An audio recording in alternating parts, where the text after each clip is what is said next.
प्रदोष व्रत का नियम जो आप ले रहे हैं, प्रदोष व्रत को जो आप श्रवण कर रहे हैं उसको जरा ध्यान से सुनिएगा।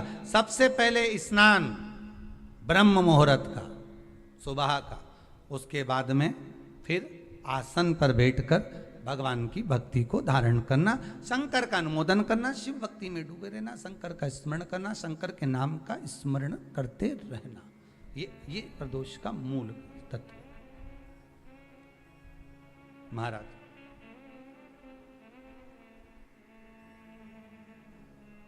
प्रदोष व्रत करने वाले को भोजन नहीं करना चाहिए, ध्यान दीजिएगा। फलाहार करो, उसमें भी नमक का सेवन मत करो। प्रदोष व्रत में नमक का सेवन वर्जित होता है। कारण क्या कारण होता है? उसका एक कारण माना गया नमक की वर्जितता। जिस समय पर एक नगर में एक ब्राह्मणी रहती थी, बहुत भाव से सुनिएगा, प्रदोष व्रत नमक को त्यागने का भाव।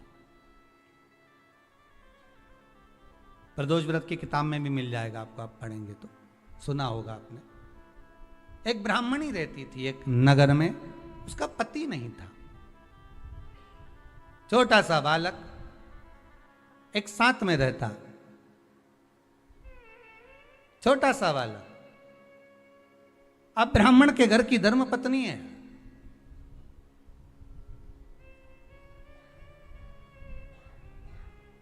ब्राह्मण कर्मकांड करने वाला, पूजन करने वाला, पाठ करने वाला, अनुष्ठान करने वाला, पूजन करने वाला, मंत्र जाप करने वाला, भगवत भक्ति में डूबने वाला। ब्राह्मण तो चले गया, ब्राह्मणी बच्चे के साथ रह रही। क्या करे वो? अकेली निवास कर रही,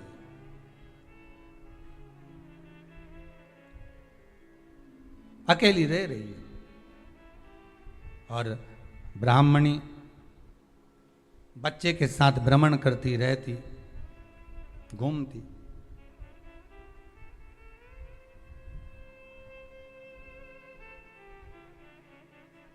कहीं कहीं दर दर जाकर कुछ भिक्षा को मांग कर लेकर आ जाती, और भिक्षा लाने के बाद में उस भिक्षा को जब लेकर आती तो अपने बच्चे को भी खिलाती और स्वयं भी उसका पान करती।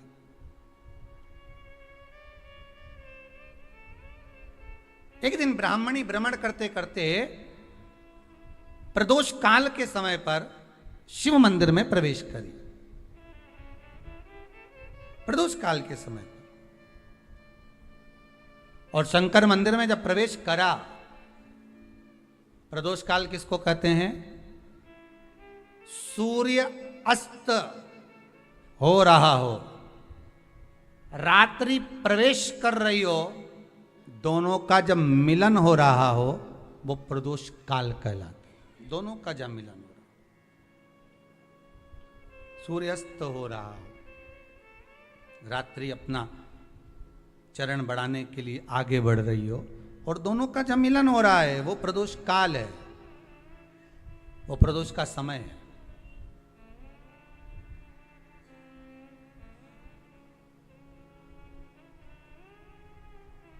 ब्राह्मणी मंदिर में प्रवेश कर रही।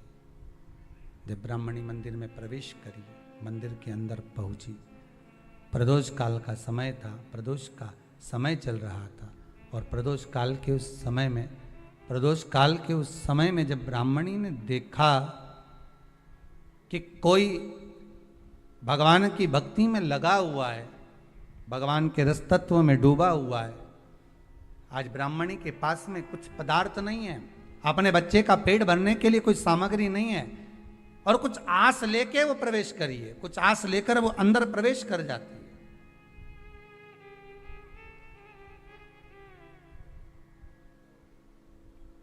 कोई ऋषि की पत्नी, कोई ब्राह्मण जन की अर्धांगिनी उस प्रदोष के समय पर शंकर का अभिषेक पूजन कर रही थी, भगवान शिव की आराधना कर रही थी, भगवान की भक्ति में डूबी हुई थी। भोला सब दुख का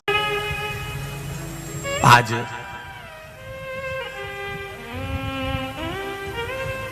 संपूर्ण देशवासियों को अनंग त्रयोदशी की बहुत बहुत बधाई हो। ये मेरे महादेव की वो त्रयोदशी है। इस त्रयोदशी पर आज सोम प्रदोष भी है। इस त्रयोदशी का मतलब अगर संसार के लोगों को मालूम पड़ जाए, ये केवल साल भर में एक बार आती है। महाराज, कार्तिक के शुक्ल पक्ष की जो त्रयोदशी होती है, इसको अनंग त्रयोदशी कहते हैं।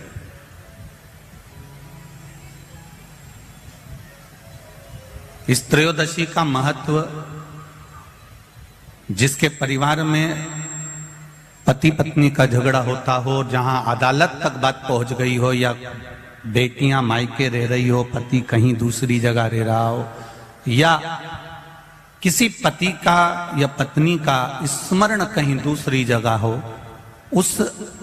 इस अनंग त्रयोदशी का मात्र स्मरण, इस अनंग त्रयोदशी का मात्र पूजन, पूरे साल भर में आप शंकर भगवान की आराधना करते हो, पर इस अनंग त्रयोदशी की आराधना का फल ही दूसरा है, इसका महत्व ही दूसरा है।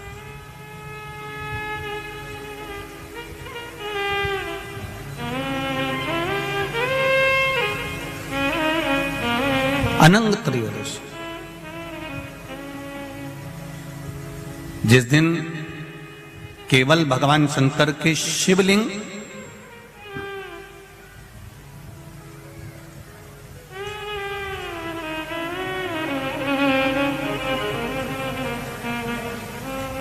जैसे ये जलाधारी है माता पार्वती जी का हस्तकमल, ये शिवलिंग रखा हुआ है। ये जलाधारी में से पानी बहने का स्थान, बीच में मोटी सी लाइन जहां अशोक सुंदरी विराज रही है, राइट में गणेश जी, लेफ्ट में कार्तिकेय जी, और गोल जो भाग है वो माता जी का हस्तकमल है। और ये जो शिवलिंग रखा हुआ है, ये शिव का स्वरूप है। जहां पर भगवान शंकर का शिवलिंग रखा हुआ है, उस स्थान पर आज अनंग त्रयोदशी के दिन मात्र जिस पति पत्नी का आपस में बैर चल रहा हो, अदालत में झगड़ा चल रहा हो, विवाद चल रहा हो, आपस में प्रेम समाप्त हो गया हो, एक दूसरे का सम्मान करना भूल गए हो, बात बात में झगड़ा करते हो, जरा जरा सी बात में मन मोटाव हो जाता हो, वो केवल एक कच्चे दूध की मात्र उंगली को भिंगाकर अगर जहां शिवलिंग रखा हुआ है वहां पर केवल कामदेव रति शिव और पार्वती का नाम लेकर मात्र उस कच्चे दूध की मात्र उंगली ही फेर देते हैं, तो उन पति पत्नी का जिंदगी में कभी विवाद नहीं हो सकता और कभी गलत मार्ग पर वो जा नहीं सकते। ये अनंग त्रयोदशी की महत्वता है, आज की महत्वता।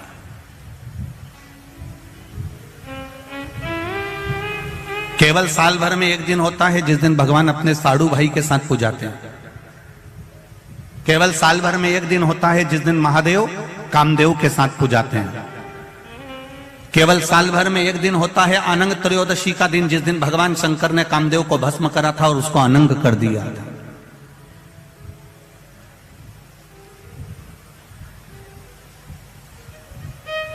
और आज पूरे राष्ट्रवासियों को तो बड़ा प्रसन्नता का विषय है कि आपको अनंग त्रयोदशी के साथ में आज सोम प्रदोष का भी आनंद प्राप्त हुआ है। ये शिव की कृपा है, ये उसकी उदारता, ये उसकी करुणा। अनंग त्रयोदशी,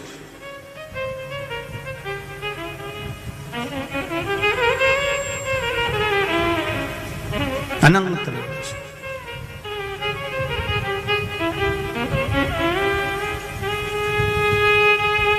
आज के दिन जो 35 साल के हो गए,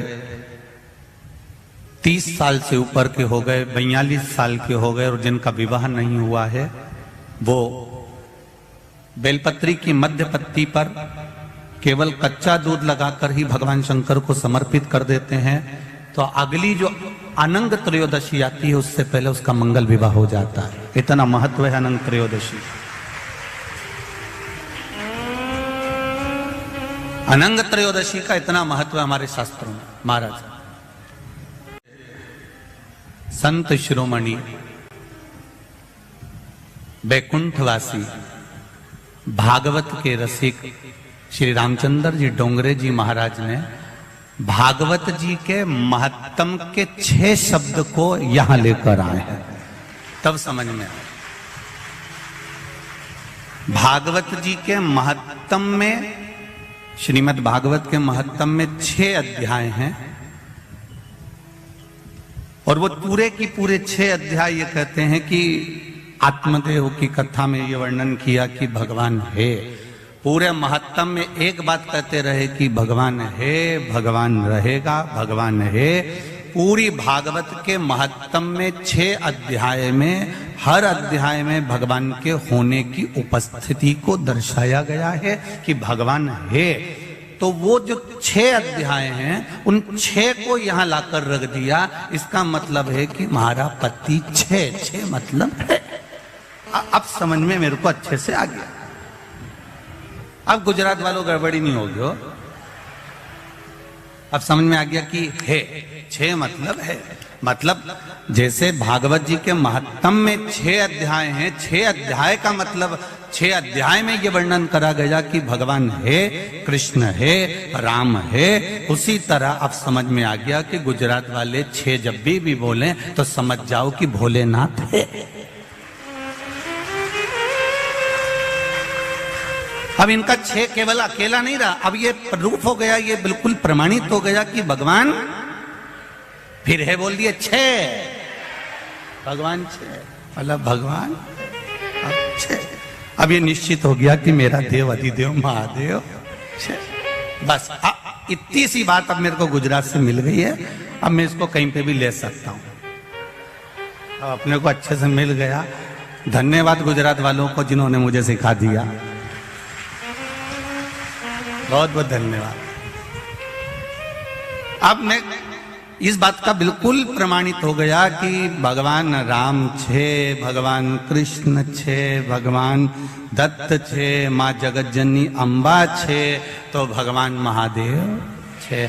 मतलब शिव इस पृथ्वी पर सदा विराजमान है और उसको पाने का सबसे सुंदर तरीका है सारी समस्या का हल, एक लोटा जल। केवल शिव को पाने का एक आदित्य, एक आनंदित तरीका,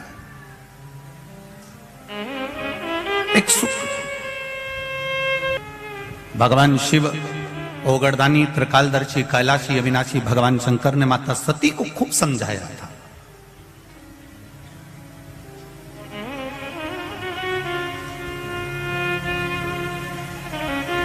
और बारंबार माता सती को समझाया गया कि आप मत जाओ अपने पिता के घर में, पर सती माता नहीं मानी थी और पिता के घर चली गई थी। आखिरी में वो भस्म हो गई थी और शिवजी ने अपने तन पर वो भस्म धारण कर ली। देवादिदेव महादेव ने वो भस्म अपने शरीर पर धारण कर ली। समय आ गया, भगवान देवादिदेव महादेव नेत्र बंद कर कर अपनी साधना में, अपने तप में, अपने आनंद में, अपने राम नाम में, अपने कृष्ण नाम में डूब गए।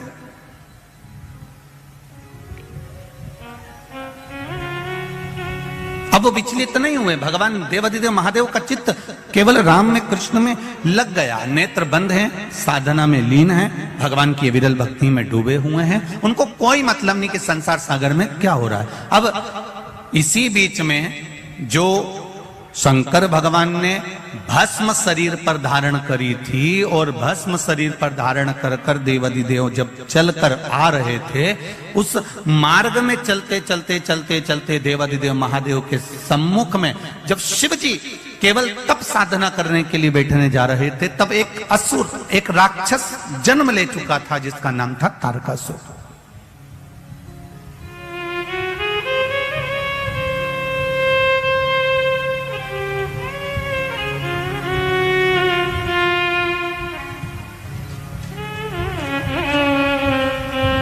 तारकासुर का जन्म हो चुका था।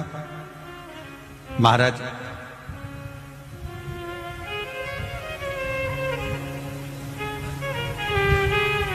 देवताओं से ज्यादा सिद्धि दानवों में होती है। देवताओं से ज्यादा सिद्धि, देवताओं से ज्यादा विद्या देवताओं से ज्यादा तंत्र विद्या, मंत्र विद्या, साधना विद्या, सिद्धियां देवता से ज्यादा दानवों के पास होती है, राक्षसों के पास होती है।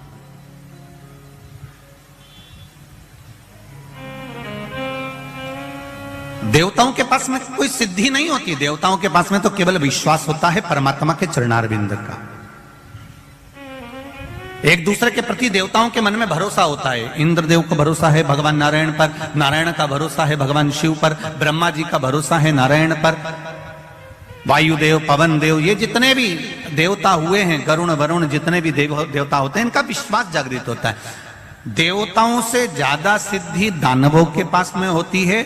उसके बाद भी तुम पूरे पुराणों को उठाकर देख लीजिए, सारे संसार को उठाकर देख लीजिए और जगह जगह जाकर देख लीजिए कि इतनी सिद्धि दानवों के पास में है, इतने मंत्र तंत्र दानवों के पास में है, इतनी सिद्धियां दानवों के पास में है, उसके बाद भी किसी जगह पर दानव की पूजन नहीं होती है।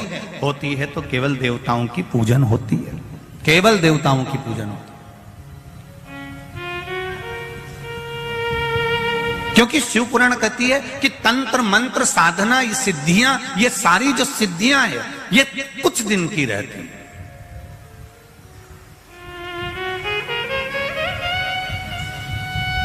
असुरों की, राक्षसों की जो सिद्धियां होती हैं, ये थोड़े दिन की होती है। पर जो विश्वास होता है, भरोसा होता है, प्रेम होता है, वात्सल्यता होती है, करुणता होती है, ये कम नहीं होती, ये और बढ़ती चली जाती है।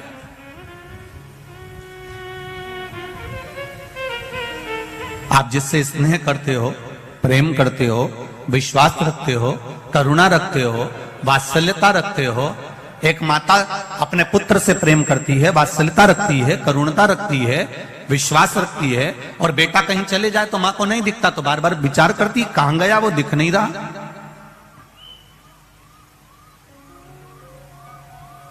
वो दिख नहीं रहा। कोई कोई स्नेह जो करते हैं, प्रेम जो करते हैं, उसको देखने के लिए तड़पते हैं। और नहीं मिलेगा तो और देखने की तड़प होगी, और नहीं मिलेगा तो और देखने की तड़प होगी। उसी तरह भगवान के प्रति जब हमारा विश्वास जागृत हो जाता है, भगवान के प्रति जब हमारा प्रेम जागृत हो जाता है, ईश्वर के प्रति हमारा भरोसा जागृत हो जाता है, हमारा वात्सल्य, हमारी करुणा और हमारा स्नेह जब बढ़ते चले जाता है, तो उस परमात्मा को देखने की ललकता हमारे भीतर भी जागृत होने लगती है। उसको देखने की ललकता हमारे भीतर और जागृत होने लगती है।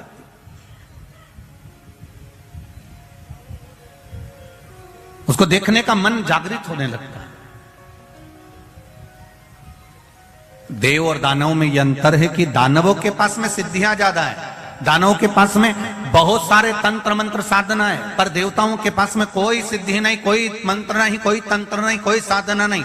और देवताओं के पास में भले मंत्र तंत्र साधना नहीं है, उसके बाद भी आज भी संपूर्ण ब्रह्मांड में, संपूर्ण विश्व में देवता पूजाते हैं, दानव नहीं पूजाते। भले उनके पास में कितनी भी सिद्धियां हो, कितना भी बल हो, कितनी भी सिद्धियां एकत्रित करके रखे हो, कितना भी तंत्र मंत्र इकट्ठा करके रखे हो, पर वो पूजाते नहीं है।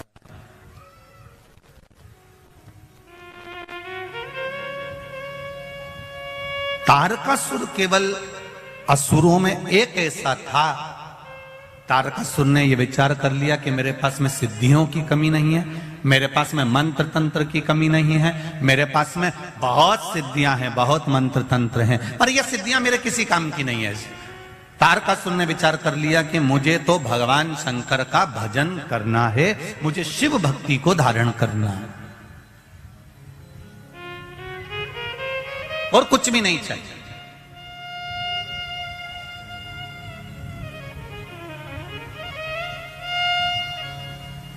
महाराज,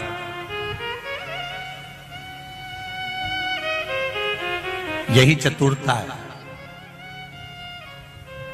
एक कील, एक हथौड़ी, हथौड़ा तुम लेकर आओ, कील ठोकी है, वो कील आड़ी टेढ़ी हो जाएगी। पर एक कारीगर आएगा और वो कील ठोकेगा तो वो कील आड़ी टेढ़ी होगी क्या? नहीं होगी। कारीगर उसमें माहिर है, उसने कील उठाई और ठोकना चालू कर दिया। उसने देखा भी नहीं, कील को ठोकना चालू कर दिया और कील सीधी की सीधी लगी है, वो आड़ी टेढ़ी नहीं हुई है। वो आड़ी टेढ़ी होती ही नहीं है क्योंकि वो ठोक रहा है। तो उसमें कारीगरी जो है वो कील ठोकने में प्रबल है और वो ठोक रहा है। उसी तरह जैसे कील संसार का कोई व्यक्ति ठोक रहा है तो वो आड़ी टेढ़ी हो सकती है, पर कारीगर अगर ठोक रहा है तो वो सीधी ही लगेगी। उसी तरह आप इस मन को, इस चित्त को, इस वृत्ति को कहीं पर भी लेकर चले जाओ, पर किसी श्रेष्ठ कारीगर के पास में अगर पहुंच गए, किसी शिवालय में, किसी शिव महापुराण की कथा में पहुंच गए और वहां कोई कारीगर मिल गया तो इस मन को परमात्मा के चरणों में ठोक ही देगा, ये निश्चित है। ये इसकी श्रेष्ठता है।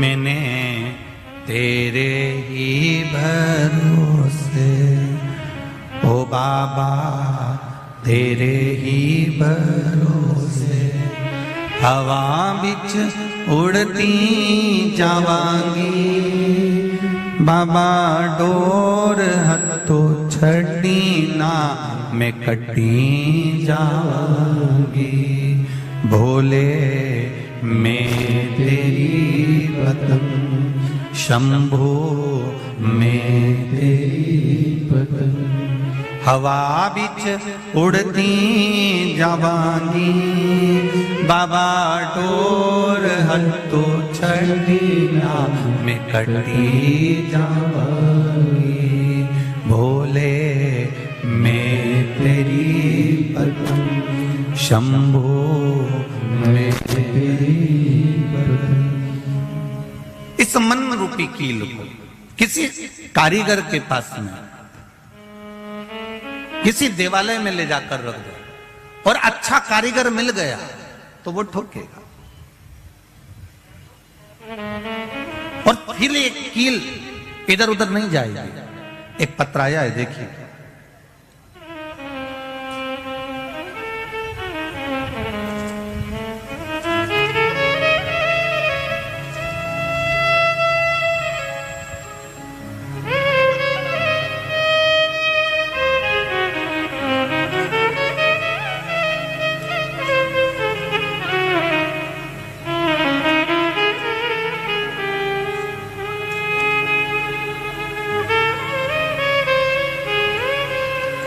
मेरा नाम भावना राजेश पोपट है। मैं मुंबई पालघर से आई हूं।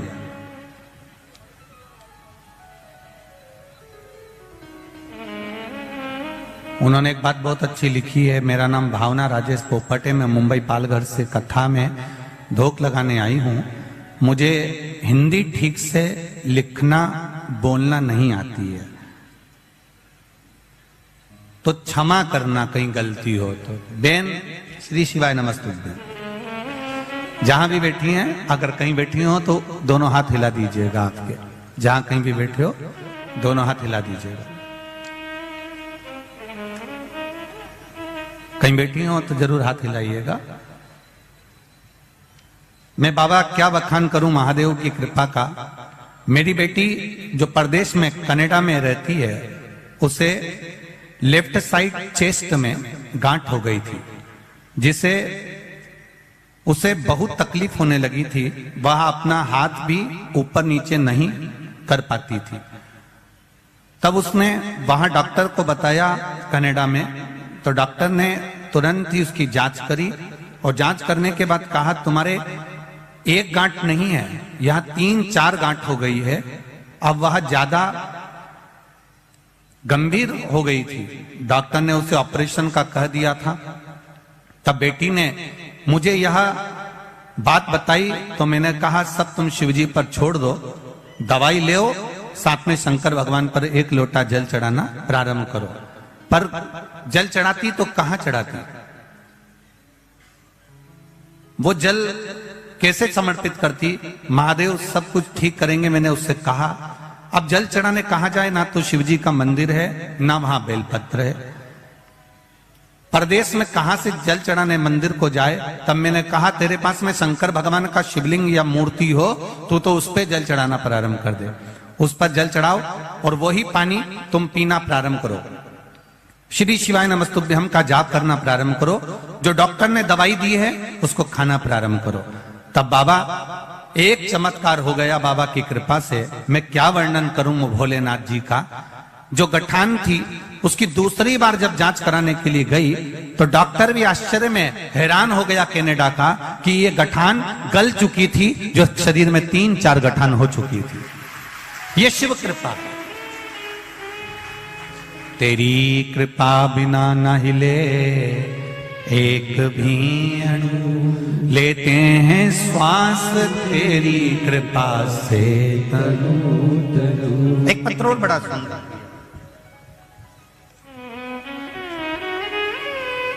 पहले तो बच्चे का फोटो देख लो आप। जितने लोग भी आस्था चैनल पर कथा देख रहे हैं, पहले इस बच्चे का फोटो देखें।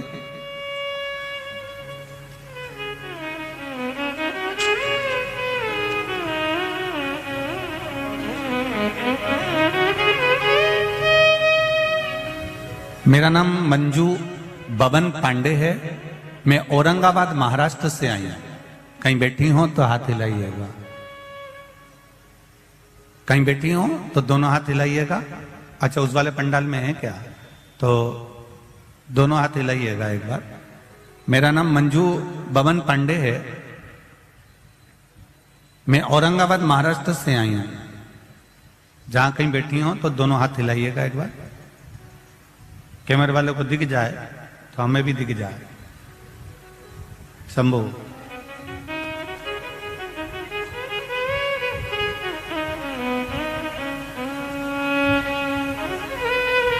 एक लोटा जल टीवी के सामने सुनी हुई कथा का क्या वर्णन करूं गुरुजी। मेरी 5 बेटियां हैं गुरुजी।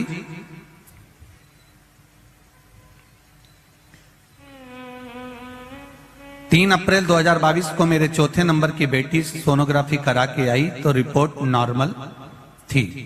गुरुजी 11 अप्रैल 2022 को उसको दिक्कत शुरू हो गई और डॉक्टर ने उसकी डिलीवरी डेट 14 अप्रैल दी, लेकिन उसको दिक्कत 11 को शुरू हो गई और अपने यहां रामनवमी के यज्ञ में बैठी थी। 4 बजे हम उसे लेकर हॉस्पिटल लेकर गए, उसका ऑपरेशन शुरू किया। लेकिन गुरुजी जब उसके बच्चे को निकाला गया तब बच्चा रोया नहीं, उसके श्वास में तकलीफ हो गई और उसमें कुछ भी ऐसा नहीं था कि वो हिल रहा था। डॉक्टर ने फेफड़ों में दिक्कत बता दी। ऐसा कहा इसको तुरंत दूसरे हॉस्पिटल में ले जाओ। हम एक हॉस्पिटल छोड़कर दूसरे हॉस्पिटल में 6:30 से लेकर 7:30 तक हॉस्पिटल घूमते रहे, पर कोई झेलने को तैयार नहीं था, क्योंकि बच्चा रोया भी नहीं था, श्वास भी नहीं थी। हर तरह से हम परेशान हो गए।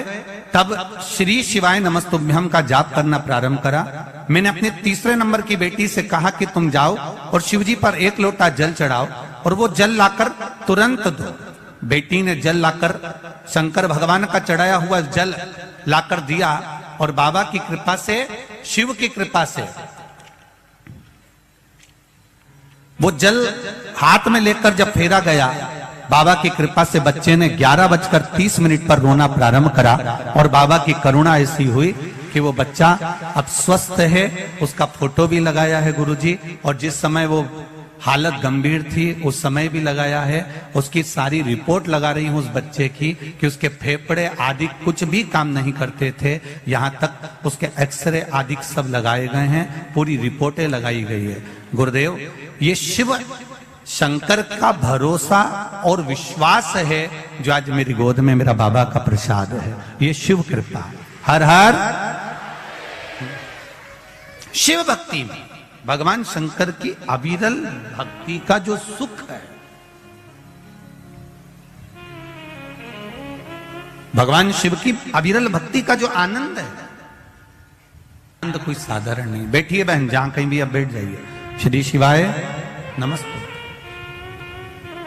यह आनंद भक्ति का एक सुख है, विश्वास, भरोसा, दृढ़ता। फिर निवेदन करूंगा, देवों से ज्यादा बल दानवों में है देवों से ज्यादा सिद्धियां दानवों के पास में हैं, देवों से ज्यादा तंत्र मंत्र साधना दानवों के पास में है। उसके बाद भी पूरे संसार में, पूरे विश्व में कहीं दानव की पूजन नहीं होती। क्यों? क्योंकि हमारी भारत भूमि जो है वो विश्वास, श्रद्धा और भरोसे के साथ जीती है। हम जितना प्रेम, वात्सल्य, करुणता परमात्मा के चरणों में रखते हैं, उतना सुख हमारे जीवन में हम प्राप्त कर लेते हैं, उतना सुख हम प्राप्त करते हैं।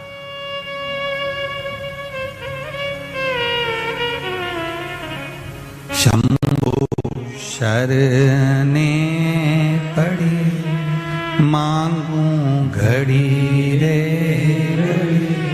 दुख काटू, दया करीने दर्शन आपो, दया करीने दर्शन आपो। परमात्मा की अविरल भक्ति को प्राप्त करने का सुख है श्री महापुराण की कथा। चाबी भूल जाओगे यहां पर तो घर से वापिस आना पड़ेगा।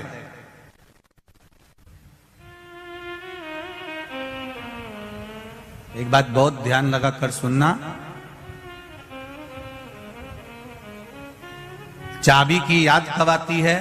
जब घर पर, जम के बोलो जरा, पहुंच गए। चश्मा भूल गए, चश्मे की याद कब आती है? जब कुछ पढ़ते से।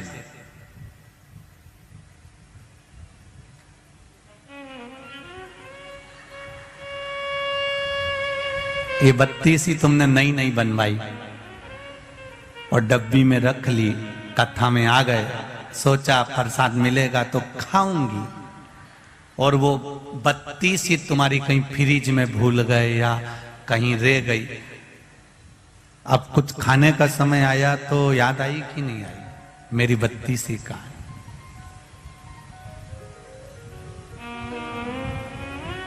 घर जाकर चाबी की याद आती है, पढ़ते समय चश्मे की याद आती है, खाते समय बत्ती सी की याद आती है, और मरते समय शिव की याद आती है। अंतिम बिंदु होता है जब एक्सीडेंट हो गया, ऑपरेशन की समय आ गया, बीपी शुगर गड़बड़ हो गए, कुछ काम बिगड़ गया, तब पंडित जी को फोन लगाया, महाराज जी महामृत्युंजय का जाप बिठा दो, मेरी बहू की तबीयत ठीक नहीं है। पंडित जी मेरे बेटे का एक्सीडेंट हो गया, महामृत्युंजय का जाप बिठा दो। पंडित जी ऐसा हो गया, महामृत्युंजय का जाप बिठा दो। अब कोई भी ये नहीं कह रहा कि कनक धारा का पाठ बिठा दो, श्री सूक्त या पुरुष सूक्त का पाठ बिठा दो।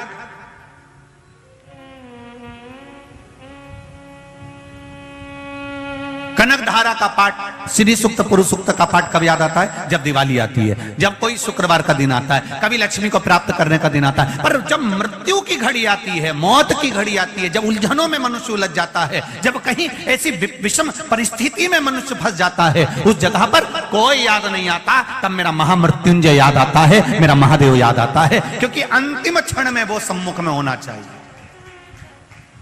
अंतिम क्षण में वो सामने होना चाहिए।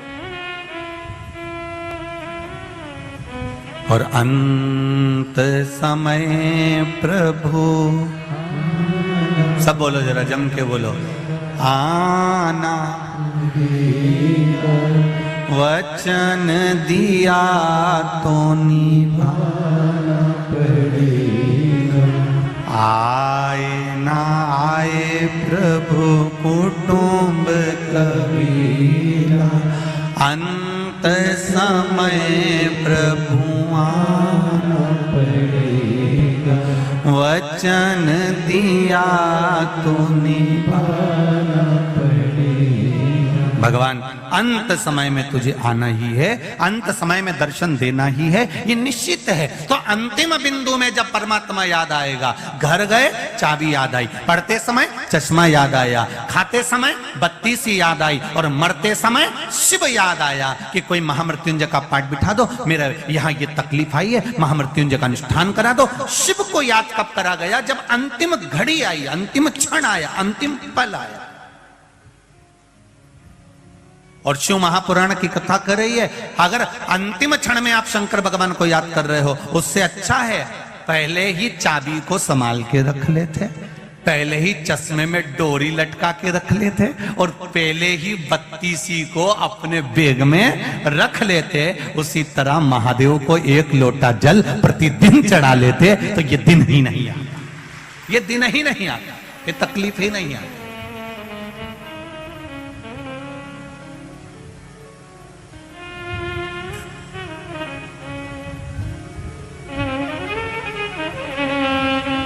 तारकासुर प्रकट हो गया।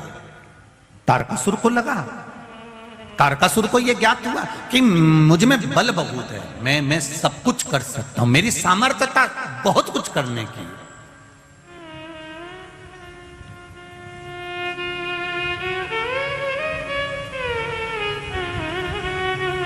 संसार में जितने लोग जन्मे हैं ना,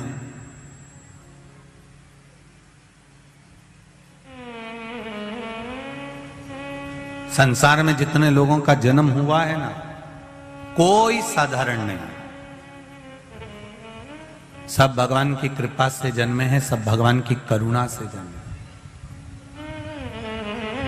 बस थोड़ा सा तालमेल मिलाने की जरूरत है। इतने चतुर चतुर लोग संसार में हैं, इतने विद्वान विद्वान लोग संसार में हैं, उसके बाद भी भूल कर जाते हैं परिवार में रहकर। पाँव में जब चप्पल पहनते हैं तो दोनों चप्पल का नंबर एक ही रखते हैं, दोनों चप्पल का नंबर एक ही रखा। 8 नंबर की चप्पल आती है तो इस पाँव में भी 8 नंबर पहनेंगे, इस पाँव में भी, बोलते जाओ जरा, 8 नंबर पहनेंगे। हो सकता है तुम्हारे बड़ोदरा में ऐसा होता हो कि इसमें 9 नंबर, इसमें 8 नंबर, तो बात दूसरी। पर हमारे यहाँ तो नहीं होता। हमारे यहाँ तो अगर 7 नंबर की चप्पल है तो दोनों 7 नंबर की है, 8 नंबर की है तो दोनों 8 नंबर की है, 9 नंबर की है तो दोनों 9 नंबर की है। और अगर एक चप्पल दूसरे नंबर की पहनकर चल लो तो बहुत लंबा चल सकते हो क्या? एक 8 नंबर की पहन लो और एक 9 नंबर की पहन लो, तुमसे कोई कह दे जाओ जरा यहाँ से वहां तक चले जाओ, चल सकोगे? नहीं, या तो चप्पल काट लेगी या फिर चलने में तकलीफ आएगी, पांव दुखेगा, कुछ ना कुछ प्रॉब्लम खड़ी हो जाएगी। अब इतनी विद्वत्ता सब में है कि चप्पल एक ही नंबर की होना चाहिए। अगर एक चप्पल 8 नंबर की और एक 9 नंबर की है तो बहुत लंबा नहीं चल सकते। उसी तरह परिवार में रह रहे हो, घर में रह रहे हो, तो निवेदन है पति पत्नी जब दोनों साथ रहें, भाई भाई जब साथ रहें, देवरानी जेठानी जब साथ रहे, सास ससुर जब साथ में रहें, बहुएं अपने परिवार के साथ में रहे, तो निवेदन है जैसे चप्पल 1 नंबर की होती है, जब आप अपना मायका छोड़कर ससुराल में आ जाओ, आप कौन से नंबर की चप्पल रखते हो, कितना क्रोध रखते हो, कितना वाणी में क्या रखते हो, उससे कोई मतलब नहीं होना चाहिए। अब ससुराल में आ गए हो तो चप्पल का एडजस्टमेंट कर कर चलना, अर्थात अपने को उनके नंबर से मिलकर चलना पड़ेगा, तब जाकर लंबा चल सकते हो। अगर इससे मिलकर नहीं चले तो थोड़ा जाने के बाद में अदालत पहुंच जाओ। आज के जमाने में सबसे ज्यादा अगर विडंबना है तो ये विडंबना सबसे बड़ी खड़ी होती है, थोड़े दिन तक संबंध रहता है, थोड़े दिन के बाद अदालत में पहुंच जाता।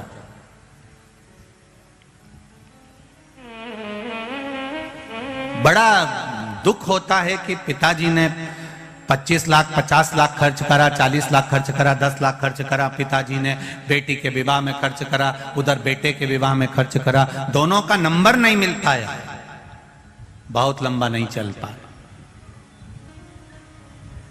बहुत लंबा नहीं चल पा।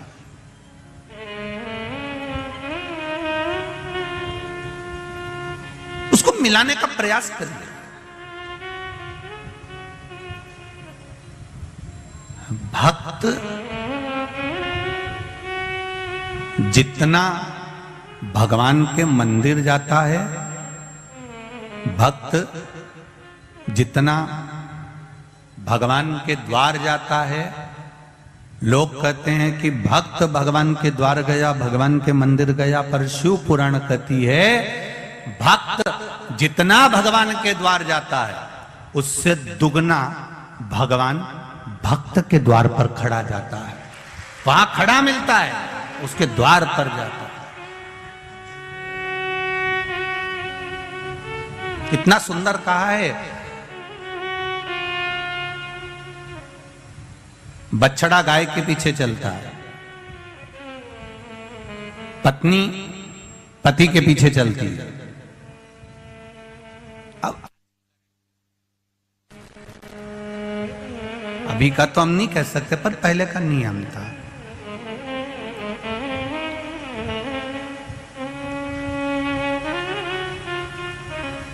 पहले का एक बहुत नियम था कि पत्नी पति के पीछे। एक हमने पहले भागवत जी में एक लीला श्रवण करी थी भगवान कृष्ण की, कि एक गोपी भगवान को बहुत बहुत घर जा जाके रोज चोरी का इल्जाम लगाती थी, रोज प्रतिदिन रोज चोरी का इल्जाम लगाए। यशोदा जी ने भी कह दिया जिस दिन तुम मेरे लाला को पकड़ कर बता दोगी ना, उस दिन गारंटी है मेरी, मेरा बेटा चोर नहीं हो सकता।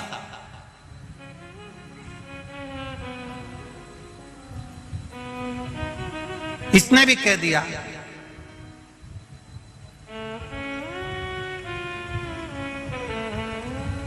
अगर मैंने भी तेरे बेटे को, तेरी औलाद को अगर पकड़ कर नहीं बताया तो मेरा नाम भी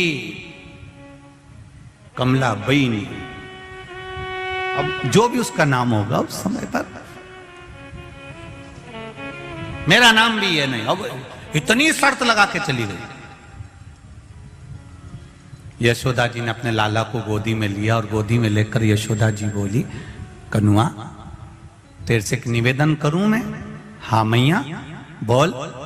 लाला तू उस गोपी के यहां कभी मत जाना, वो हमेशा तेरे पर इल्जाम लगाती और मेरे सामने नाक लगा कर आई है बहुत, और कह रही थी मैं पकड़ के बताऊंगी। कन्हैया बोले ठीक है मैया, मैं तो किसी के घर जाता ही नहीं हूं और तूने इतना कह दिया तो अब तो और नहीं जाऊंगा।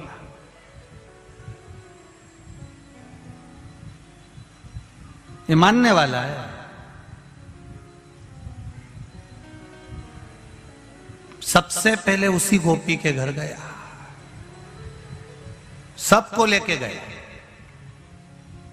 अब गोपी भी इतनी समझदार थी, इतनी चतुर थी कि उसने आज लाला को पकड़ने के लिए मटकी के नीचे घंटी लगा दी थी। नीचे लगा मनसुका, श्रीदामा, मधुसूदन, फिर दाऊ, फिर ऊपर चढ़े कन्हैया।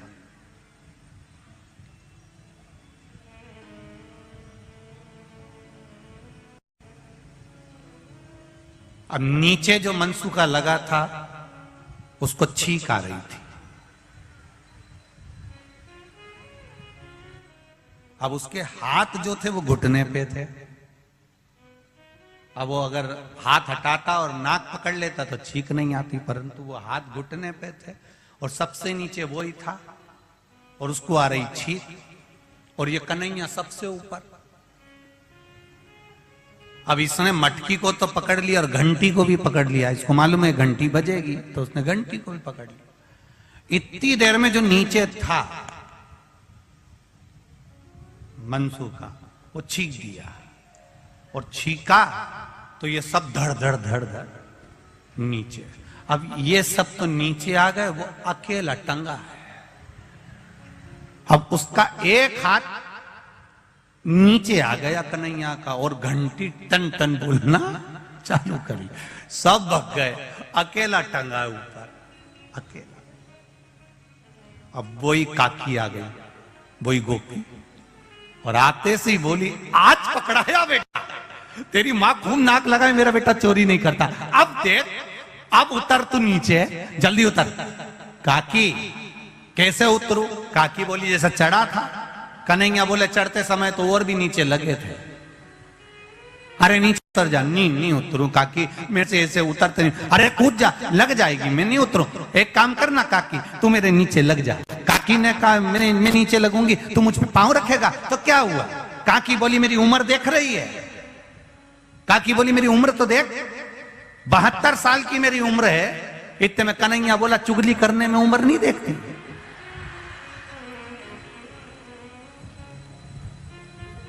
काकी ने बोला मैं लग जाती हूं तो धीरे से उतरना हो, देख मेरा बुढ़ापे का ध्यान रखना हो। अब कन्हैया ने काकी के कंधे पर पांव रखा, मटकी को पकड़ा। अब कन्हैया एक पांव इधर करे, एक पांव इधर करे, फिर इधर करे, फिर इधर करे। काकी यूं यूं होए तो इतने में काकी चिल्लाई क्या कर रहा है, उतरता क्यों नहीं है? कन्हैया बोला काकी ऐसो लग रहा हो जैसे सावन के महीने में हिंडोला झूल रहा। काकी बोली आग लगे तेरे हिंडोले को, नीचे उतर। तब कन्हैया ने छोटी मोटी पकड़ के नीचे उतरा और काकी ने उसको पांव में दमोच लिया। अब काकी तो कंगा कर रही थी, बाल बा रही थी, पूरा बाल खुला हुआ था उसका, और इसने कन्हैया को पांव में दमोच लिया। और जल्दी से काकी ने कहा आज पकड़ाई में आया है, तेरी मैया खून नाक लगाती थी मेरा बेटा चोरी नहीं करता, चोरी नहीं करता, आज दिखाऊंगी तेरे को ले जाके, तू चल तो सही। और कन्हैया को पांव में दमोच लिया काकी ने और जल्दी से चोटी करने लगी। अब चोटी करने में समय लगता है, अब चोटी करने में समय लगे तो उसने क्या करा, फिर चोटी नहीं करी। फिर जैसे गुजरात की मेरी बहनों क्या करती है,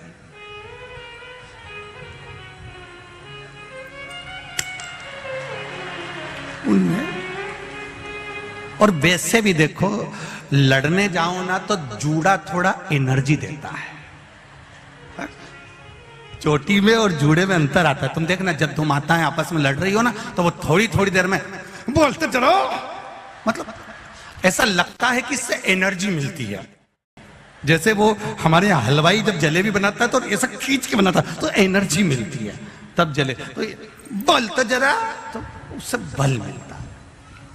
अब काकी ने बाल बांध लिया और बाल बांध के कहे चल जल्दी कन्हैया, चल उठ तो जरा, तेरी मैया के पास चल, चल तो जरा। अब इतने में कन्हैया कहे काकी मैया के पास मत ले जा, तुझे मेरी सौगंध है, काकी मैया के पास मत ले जा। काकी तो मानने को तैयार नहीं, ले गई हाथ पकड़ के बाहर, ऊपर से दरवाजे में लगा दी कुंडी, ताला लगाया और लगा के सीधे बाहर लेकर गई। इतनी देर में कन्हैया जमीन पे सो गया, उठे ही नहीं, उठ तेरी मैया के पास चल। नहीं जाऊंगा, नहीं जाऊंगा, नहीं जाऊंगा, मचल गया, नीचे सो गया, जमीन पर पड़ गया, नहीं जाऊं, नहीं जाऊं।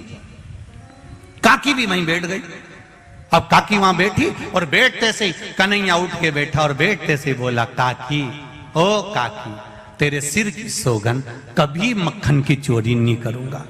इतने में काकी बोली तू मेरी सौगंध खा रहा है, तेरी मैया की सौगंध क्यों नहीं खाता?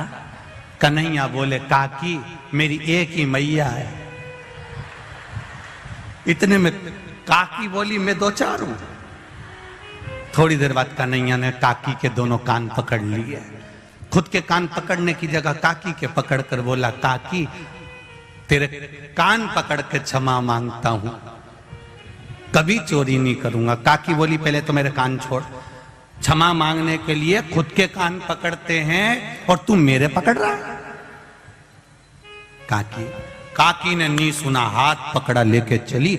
चलते चलते चलते चलते आगे में और सामने चलते हुए चौराहे पर मार्ग से जैसे ही जा रही थी, इतनी देर में इसका जो ससुर वहां बैठा हुआ था, उस ससुर ने बहू को देख लिया। बहू को देखा, उसके पास में आ गया। आते से बोला बहू कहां जा रही है?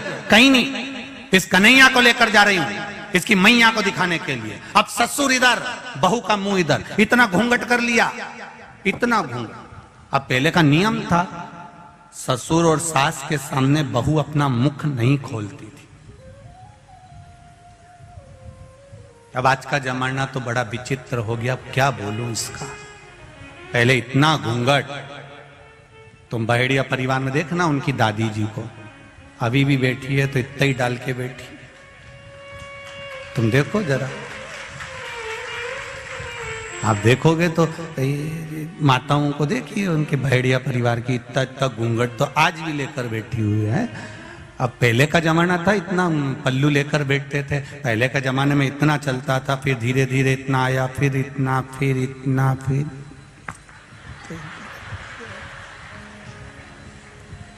अब तो देखते रह जाओगे, ये मिल रहा। अब वो इतना पल्लू इतना हो गया। अब तो बहुएं भी 2 बार इतना पल्लू करती हैं, जब शादी कर कर आती हैं तब इतना पल्लू करती हैं, क्योंकि मुंह दिखाई होती है तो सोने की रकम मिलती है। और बहुएं दूसरी बार इतना पल्लू जब करती है कि जब घर में कोई बुढ़ा बुढ़ी डोकरा डोकरी मरता है, कोई बुजुर्ग मरता है, तब इतना पल्लू करती है, क्योंकि आंख में आंसू तो एक भी नहीं आते, बस घूंघट रख के डिजाइन में चिल्लाती रहती है। आंख में आंसू तो आता नहीं। अब इधर ससुर खड़ा, इधर बहू ने मुंह कर लिया, कन्हैया का हाथ पकड़िए और हाथ पकड़ कर लेकर जा रही, इसकी मैया को दिखाने जा रहे हैं। इतने में कन्हैया ने कहा, मैया काकी बहुत प्यास लग रही है, पानी पियान दे। ससुर ने कहा, बेटा छोटा सा बच्चा है, पानी पियान दे।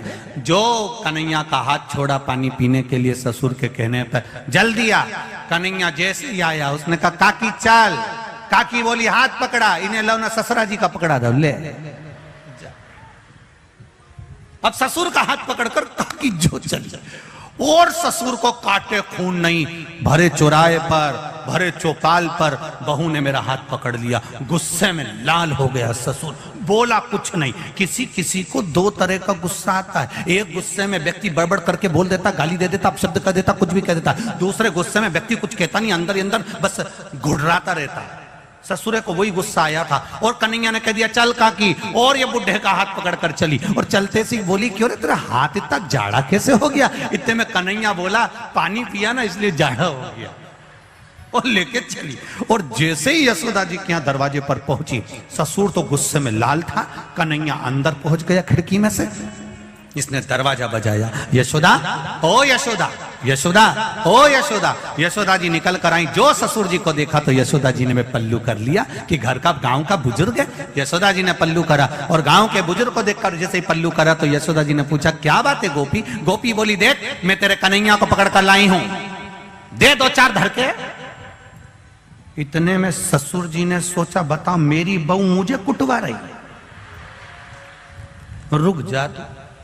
इतने में यशोदा जी ने पल्लू लेकर कहारी, अरे पलट के तो देख ले कौन को पकड़ के लाई है।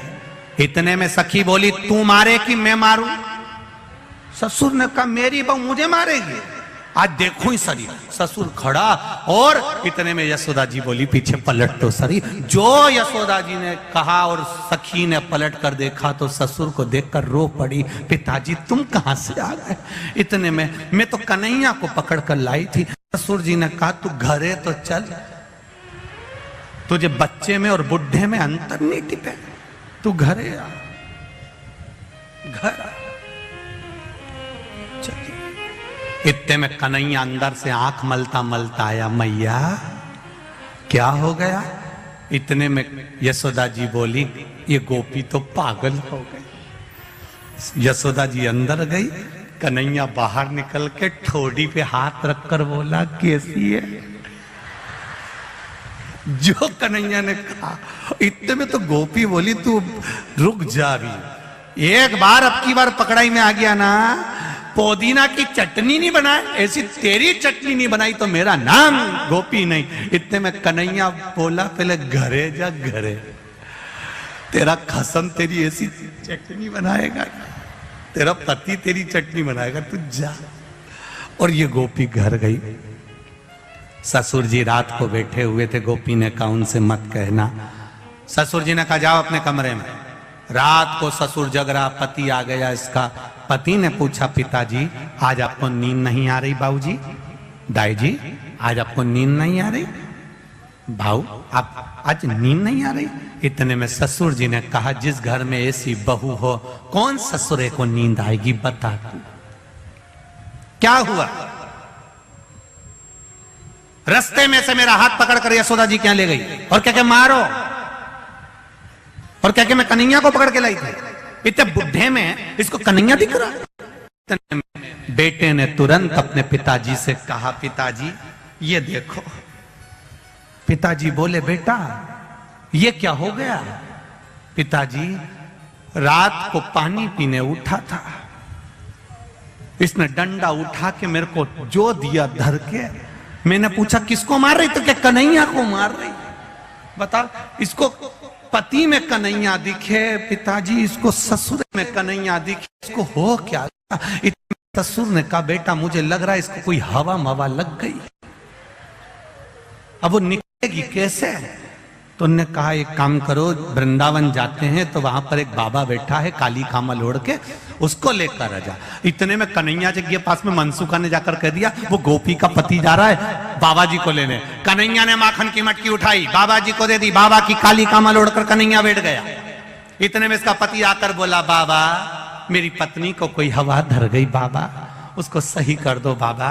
बाबा ने कहा चलो, आगे आगे इसका पति, पीछे पीछे बाबा, काली कामल ओढ़कर कन्हैया गए। और जो पहुंचे, इतने में कन्हैया ने कह दिया, ससुर भी दूर रहो, पति भी दूर रहो, पहले मुझे देख के आन दो कि कौन को हवा लगी है। कि वो बैठी है, दरवाजे पे बैठी थी कन्हैया, काली कामल ओढ़कर जो गए और ओढ़कर जाकर कम्बल हटाकर बोले, काकी कैसी? काकी बोली, कन्हैया आ गया।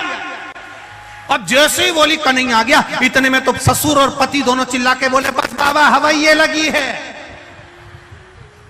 हर एक में कन्हैया दिखता है। अब बताओ, तुम में भी कन्हैया दिख रहा है बाबा, इसको कन्हैया दिखना बंद हो जाए, ऐसी कृपा कर दो। इतने में भगवान ने कहा, तुम चिंता मत करो, इसको दरवाजा लगाने का बहुत शौक है, इसको अंदर खटिया से बांध दो। कमरे में खटिया से बांधा, 5 किलो मिर्ची लाओ, एक तगाड़ी कंडा जला के लाओ, लकड़ी जला के लाओ, अंदर रखो, 5 किलो मिर्ची झोंक के दरवाजा लगा के बाहर बैठ गया। थोड़ी देर बाद अंदर गया, सबसे कह दिया अंदर मत आना। अंदर जाके पूछे, काकी कैसी? काकी क्या अच्छी? तो रुक तो सही। पति आकर बोले, बाबा थोड़ा ठीक है। कन्हैया ने काकी से पूछा, अब चुगली करेगी? मेरी मैया के पास जाके कुछ बोलेगी? इतने में ससुर ने कहा, बाबा इससे पूछो कहीं कन्हैया तो नहीं दिख रहा है। कन्हैया ने पूछा, ये कौन है? महाराज ससुरा जी। ये कौन है? महारा पति देवता। मैं कौन हूं? कन्हैया। इतने में ससुर ने कहा, बाबा 2 भूतनी तो निकल गई, एक बच्ची है, 5 किलो और झोंक दो तुम तो, और झोंको 5 किलो। और उन्होंने ली ने 5 किलो मिर्ची और झोंक दी। ले अब की बार कन्हैया ने पूछा, ये कौन? महाराज ससुरा। ये कौन? महारा पति देवता। आज जो बोले, ये मैं कौन? बाबा। बाबा तुम्हें कहीं कन्हैया दिख रहा? बिल्कुल नहीं दिख रहा, बिल्कुल।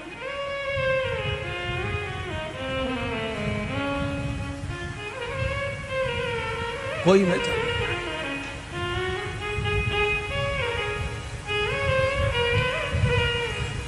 हृदय चित्त से कथा करे, भगवान को पाने का एक तरीका। गोपियों के रोम रोम में श्याम है, हनुमान जी के रोम रोम में राम है, और जल चढ़ाने वाले के रोम रोम में महादेव है। उसकी भक्ति का बल बड़ा होना चाहिए, और जब भक्ति का बल बड़ा होता है तब भगवान को प्राप्त करने का तरीका बदल जाता है। गोपियों को भगवान के प्राप्त करने का तरीका बदलना पड़ा। हनुमान जी महाराज पहली बार राम जी से मिले थे, उन्होंने भगवान को प्राप्त करने का तरीका बदल लिया। संत ब्राह्मण का रूप रखकर राम जी के पास जाकर परीक्षा ले लेते, तरीका बदला। भगवान को पाने का भी तरीका बदल गया।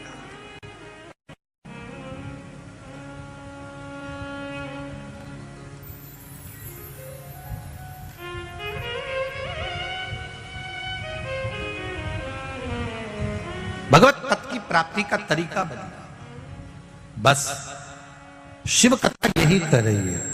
आप दिल से, हृदय से, चित्त से, मन से जब भगवान की शरणागति ग्रहण करते हो तब भगवान आपको पकड़ लेता है। गाय के पीछे बछड़ा चलता है, पति के पीछे पत्नी चलती है, और भक्त के पीछे मेरा महादेव चलता है, वो पीछे पीछे चलता है।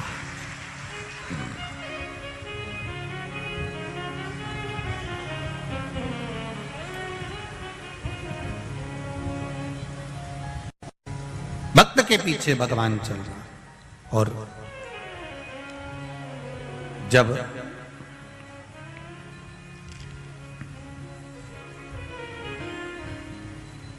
भक्त के पीछे जब भगवान चलता है तो वो अपने भक्त को कभी दुखी नहीं देख सकता।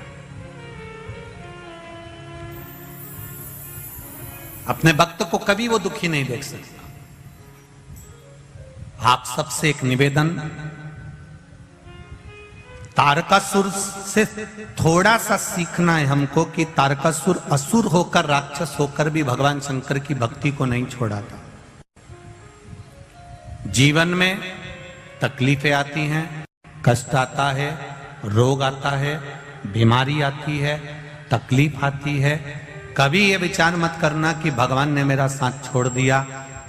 कई लोग कहते हैं कि कोई मर गया तो लोग भगवान को छोड़ देते हैं, भगवान को भजना छोड़ देते हैं, पूजन छोड़ देते हैं। नहीं नहीं,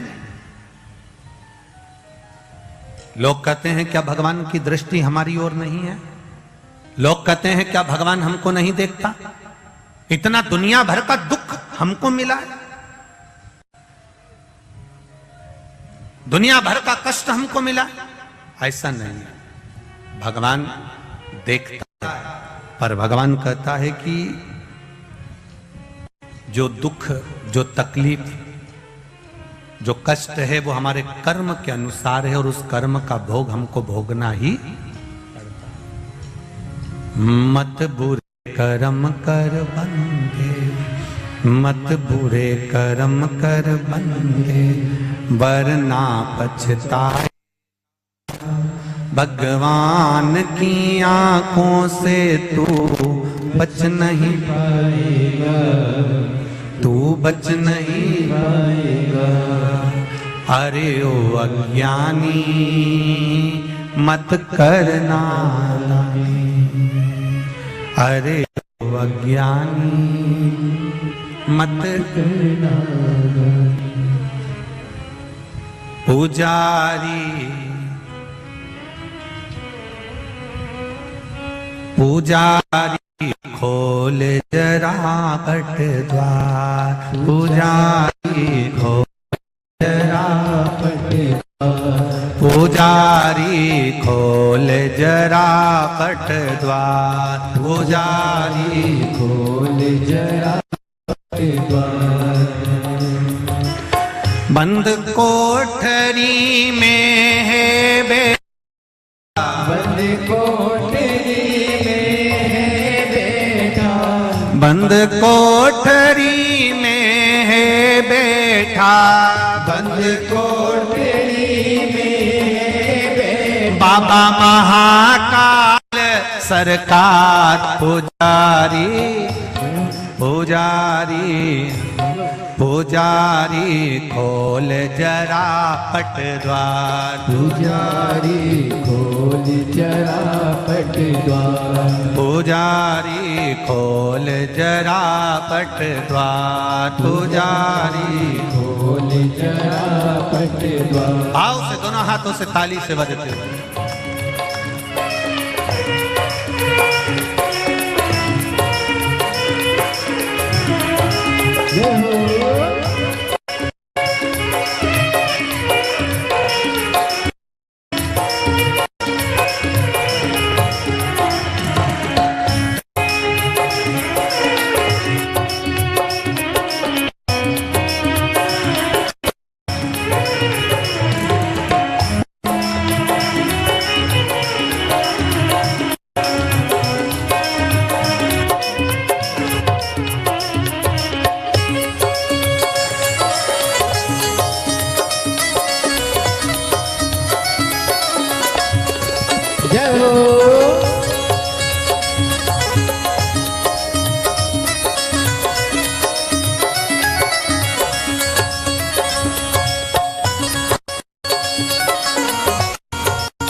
धन यहाँ बरस रहा है, आनंद पत्ता पत्ता हर्ष रहा है, पत्ता पत्ता हर्ष रहा है। पी पी कह कोई तरस रहा है, पी पी कह कोई तरस रहा है। बंद कामतरी में है बैठा, बंद कोठरी में है बैठा, ओ बंद कोठरी में है बैठा, बंद कोठरी में है बैठा। बाबा महाकाल सरकार पुजारी, पुजारी, पुजारी खोल जरा पट द्वार, पुजारी खोल जरा पट द्वार, पुजारी खोल जरा पट द्वार, पुजारी खोल जरा पट द्वार।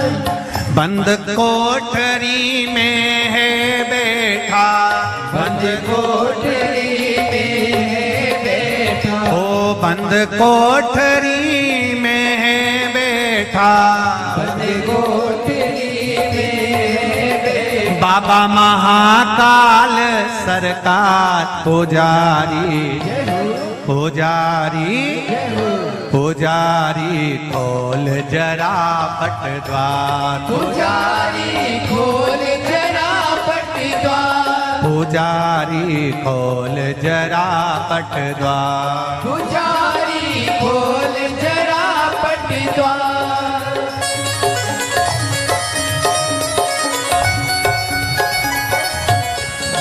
हरि बोल।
तन मन धन सब तेरे अर्पण, तन मन धन सब तेरे अर्पण, बुद्धि सहित मन तेरे अर्पण, बुद्धि सहित मन तेरे अर्पण। यह जीवन भी तेरे अर्पण, यह जीवन भी तेरे अर्पण।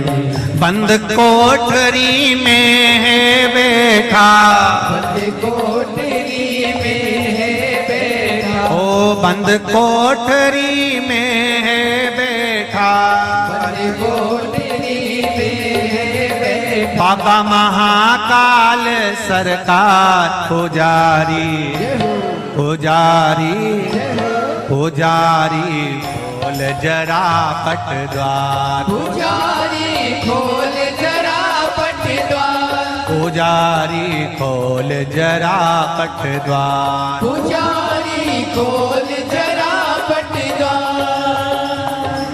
बंद कोठरी में है बैठा, बंद कोठरी में है बैठा, ओ बंद कोठरी में है बैठा, बंद कोठरी में है बैठा। बाबा महाकाल सरकार पुजारी, पुजारी पुजारी खोल जरा पट द्वार, पुजारी खोल जरा पट द्वार, पुजारी खोल जरा पट द्वार, पुजारी खोल जरा पट द्वार। ओहो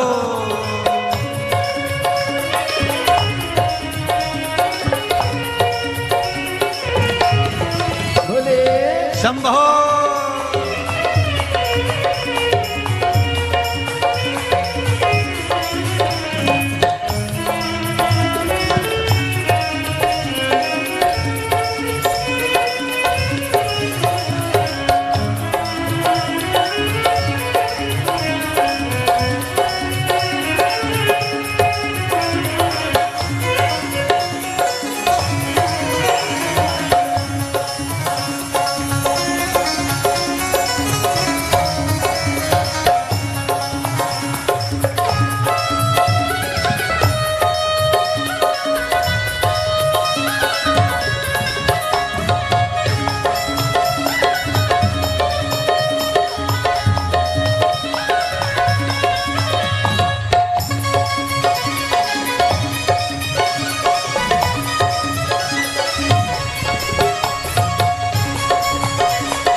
तेरी आस लगा बैठे हैं, तेरी आस लगा बैठे हैं, तेरी आस लगा बैठी हूँ, तेरी आस लगा बैठी हूँ, अपना आप मिटा बैठी हूँ, अपना आप मिटा बैठी हूँ, ओ अपना आप मिटा बैठी हूँ, अपना आप मिटा बैठी हूँ। बंद कोठरी में है बैठा, बंद कोठरी में है बैठा, ओ बंद कोठरी में है बैठा, बंद कोठरी में है बैठा, बाबा महाकाल सरकार पुजारी पुजारी पुजारी खोल जरा पट द्वार, पुजारी खोल जरा पट द्वार, पुजारी खोल जरा पट द्वार, पुजारी खोल जरा पट द्वार, पुजारी खोल जरा पट द्वार, पुजारी खोल जरा पट द्वार। बंद कोठरी में है बैठा, बंद कोठरी में बैठा, ओ बंद कोठरी में है बैठा, बंद कोठरी में बैठा, बाबा महाकाल सरकार पुजारी पुजारी पुजारी खोल जरा पट द्वार, पुजारी खोल जरा पट द्वार, पुजारी खोल जरा पट द्वार, पुजारी खोल जरा पट द्वार, पुजारी खोल जरा पट द्वार, पुजारी खोल जरा पट द्वार, पुजारी खोल जरा पट द्वार, पुजारी खोल जरा पट द्वार। हार हार। अपने स्थान पर बैठकर बाबा देवाधिदेव महादेव से प्रार्थना करें, भगवान शिव से अपने हृदय की बात भगवान देवाधिदेव महादेव से कहें। महाराज आज अनंग त्रयोदशी सोम प्रदोष भाव के साथ में देवाधिदेव महादेव से प्रार्थना करें और अपने हृदय की बात बाबा देवाधिदेव महादेव से कहें।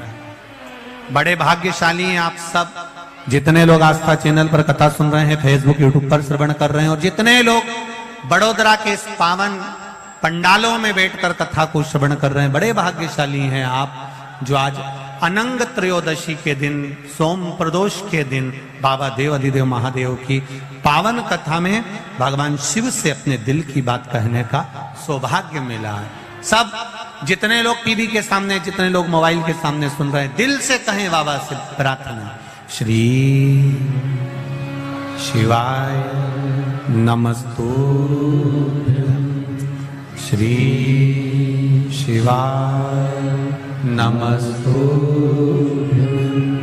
श्री शिवाय नमस्तुभ्यं, श्री शिवाय नमस्तुभ्यं, श्री शिवाय नमस्तुभ्यं। भोला सब दुख काटो मारा, ओ भोला सब दुख काटो मारा। शिव शंकर जपूं तेरी माला, भोले बाबा जपूं तेरी माला, भोला सब दुख काटो मारा, ओ भोला सब दुख काटो मारा। शिव कृपा भगवान देवाधिदेव महादेव की पावन कथा करे। तारकासुर भगवान शिव की भक्ति करने में बैठ गए, शिवाराधना में बैठ गए। अब देखिए, शंकर भगवान के भजन को करने के बाद भी तारकासुर ने कुछ नहीं मांगा।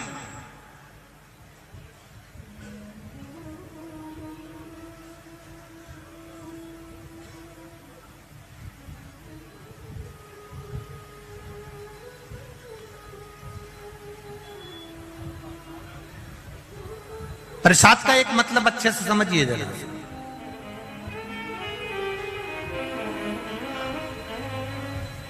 प्रसाद का एक मतलब होता है अपने आप मिल जाना।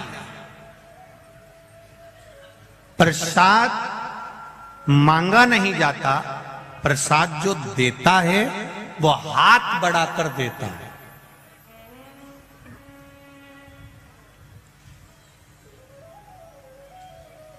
और बहुत ध्यान दीजिएगा जरा थोड़ा सा, एक वो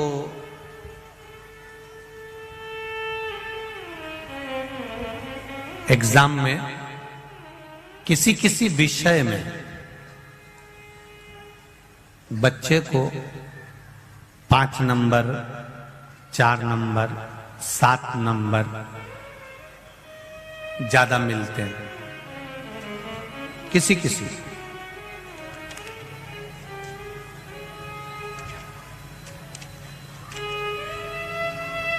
और जब उस बच्चे को 2-4 नंबर, 5 नंबर ज्यादा मिलते हैं तो उसको अंग्रेजी में ग्रेस बोलते हैं, इतना नंबर ज्यादा मिला।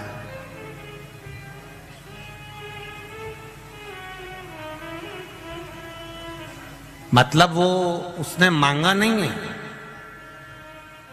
एग्जाम देते समय उसने ये नहीं लिखा था कि मुझे इस नंबर में, इस सब्जेक्ट में इतना ग्रेस देना, इतना ज्यादा देना, ये उसने बोला नहीं।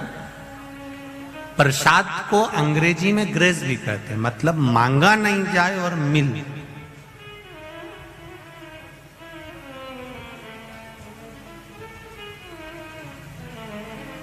तारकासुर ने कुछ नहीं मांगा देवाधिदेव महादेव से, फिर भी तारकासुर को सब मिल गया। तारकासुर का एक सुंदर महल था, सुंदर नगर था, सुंदर खूब बंगला ने राजसी ठाट तारकासुर का था। उसने मांगा कुछ नहीं, उसको ग्रेस में मिल गए। शिव प्रसाद होता ही ऐसा है। शंकर भगवान को जल चढ़ाओ, बेलपत्री चढ़ाओ, तुम कुछ भी मत मांगो, तो भी शंकर भगवान अपने मंदिर से जाने वाले को, अपने देवालय से, अपने शिवालय से जाने वाले को ग्रेस मतलब कुछ ना कुछ देकर भेजी देते हैं, भले वो मांगे ना मांगे, हाथ फैलाए ना फैलाए, कुछ ले ना ले, वो हाथ बड़ा कर देता है। वो मेरा देव अधिदेव महादेव है जो दे रहा, उससे मांगा नहीं जाता, वो दे देता है।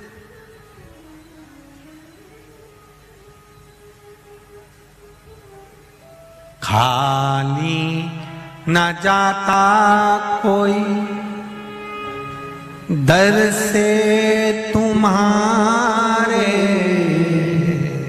खाली न जाता कोई दर से तुम्हारे, मैं भी खड़ा हूँ नन्ही बाहें पसारे, मैं भी खड़ी हूँ नन्ही बाहें पसारे, अपने हृदय से लगा लो,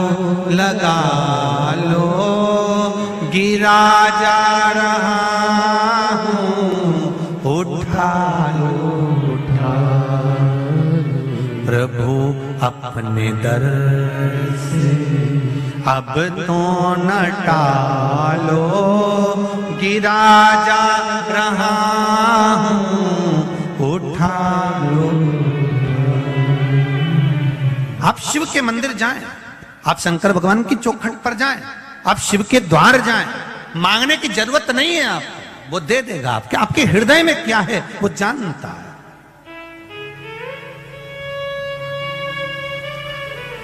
अभी इंदौर की कथा किसने सुनी थी टीवी पर? हाथ उठाओ जरा जिसने सुनी। सबने सुनी है? धरो धरो वापिस धरो, ठीक है। इंदौर की कथा में एक बात कही थी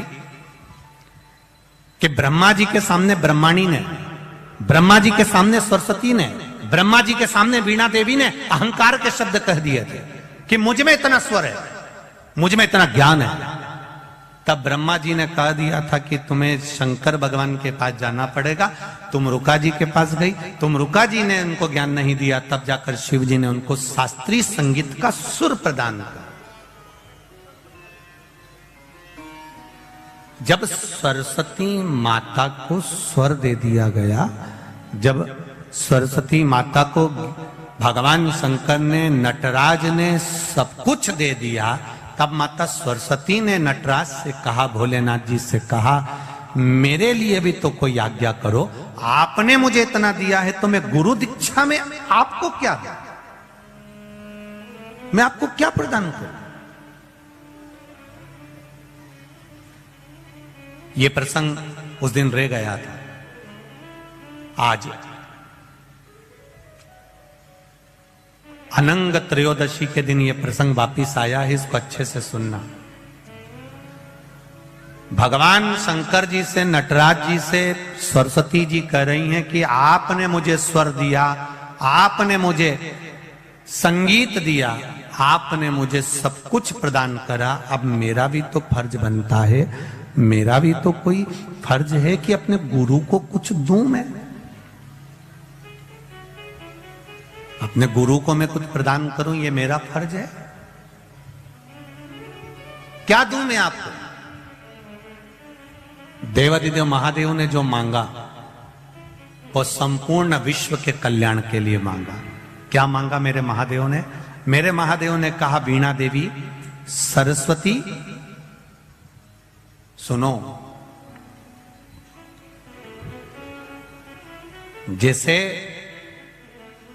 जरासंध और दुर्योधन ने जो मांगा था, भीम के हृदय की बात आपने माता पार्वती को बताई थी, बस मेरे शिवालय में, मेरे मंदिर में, मेरे देवालय में कोई जल चढ़ाने आए या बेलपत्र चढ़ाने आए या भूल से भी मेरी देहली पर चढ़ जाए, उसके मन में क्या चल रहा है आप तुरंत बस नंदी से जाकर कह देना, नंदी मुझे बता देगा, मैं शाम को प्रदोष काल के समय रोज भ्रमण पर जाता हूं, मैं कल्याण कर दूंगा। बस इतनी सी।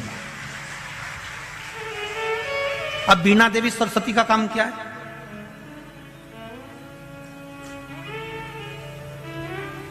वीणा देवी सरस्वती का काम क्या है? शिव जी के मंदिर में वीणा देवी सरस्वती का कार्य क्या है? भगवान शंकर की चौखट पर पार्वती मैया अंदर है, नंदी के पास में माता लक्ष्मी विराजमान है, वीणा देवी भगवान शंकर की चौखट के बाहर शिष्य गुरु के द्वार पर है। और वीणा देवी ने कह दिया, भोलेनाथ अब आपके मंदिर में जो भी आएगा, जो जिस भाव से आएगा, भले वो मांगे ना मांगे, पर मैं उसके हृदय में निवास कर कर उसके चित्त की बात को ध्यान कर कर नंदीश्वर को बता दूंगी। और आप प्रदोष काल में जब आप भ्रमण के लिए जाएंगे तब आप उसको प्रदान कर देना। बस इतनी सी कृपा करना। ये वीणा देवी को वर दिया और वीणा देवी ने शिव को वचन दिया। प्रदोष काल कब होता है? सूर्य अस्त होने वाला है, सूर्य डूबने वाला है, उसके 45 मिनट पहले से सूर्य डूब जाता है, उसके 45 मिनट बाद तक प्रदोष काल का समय होता है। शिव जी के भ्रमण का समय क्या है? यही प्रदोष काल। प्रतिदिन मेरे देवादिदेव महादेव भ्रमण पर निकलते, प्रतिदिन।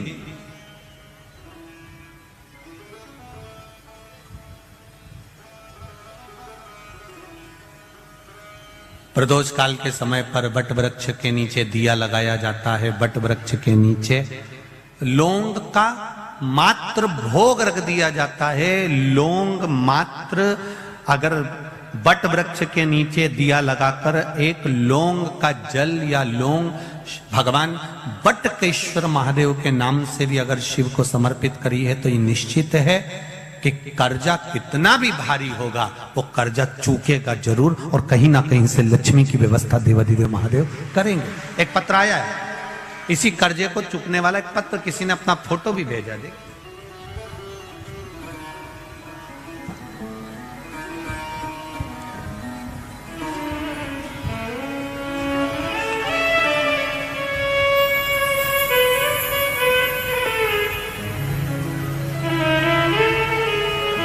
मेरा नाम राजा राम जाधव, पाटिल गांव, औरंगपुर, शिवपुर, शाहदा, जिला नंदुरबार, महाराष्ट्र से आया हूं। कहीं बैठे हो तो हाथ हिलाइएगा। आप ही हैं? दोनों हाथ हिला दो ऐसा। श्री शिवाय नमस्तुभ्यं। एक बार फिर से हिलाइए दोनों हाथ। श्री शिवाय नमस्तुभ्यं। महाराष्ट्र नंदुरबार से आया हूं। मेरा परिवार टीवी के माध्यम से कोरोना काल से कथा सुन रहा है। आपके प्रवचन दिए गए कर्ज मुक्ति का उपाय सुनने के बाद मन में इच्छा जागृत हुई और उपाय करना शुरू किया। आपके कहने से बढ़ के पेड़ के जड़ में वटकेश्वर महादेव के नाम से आपने जो बताया था वैसा की वैसा ही पूजन करना प्रारंभ करा।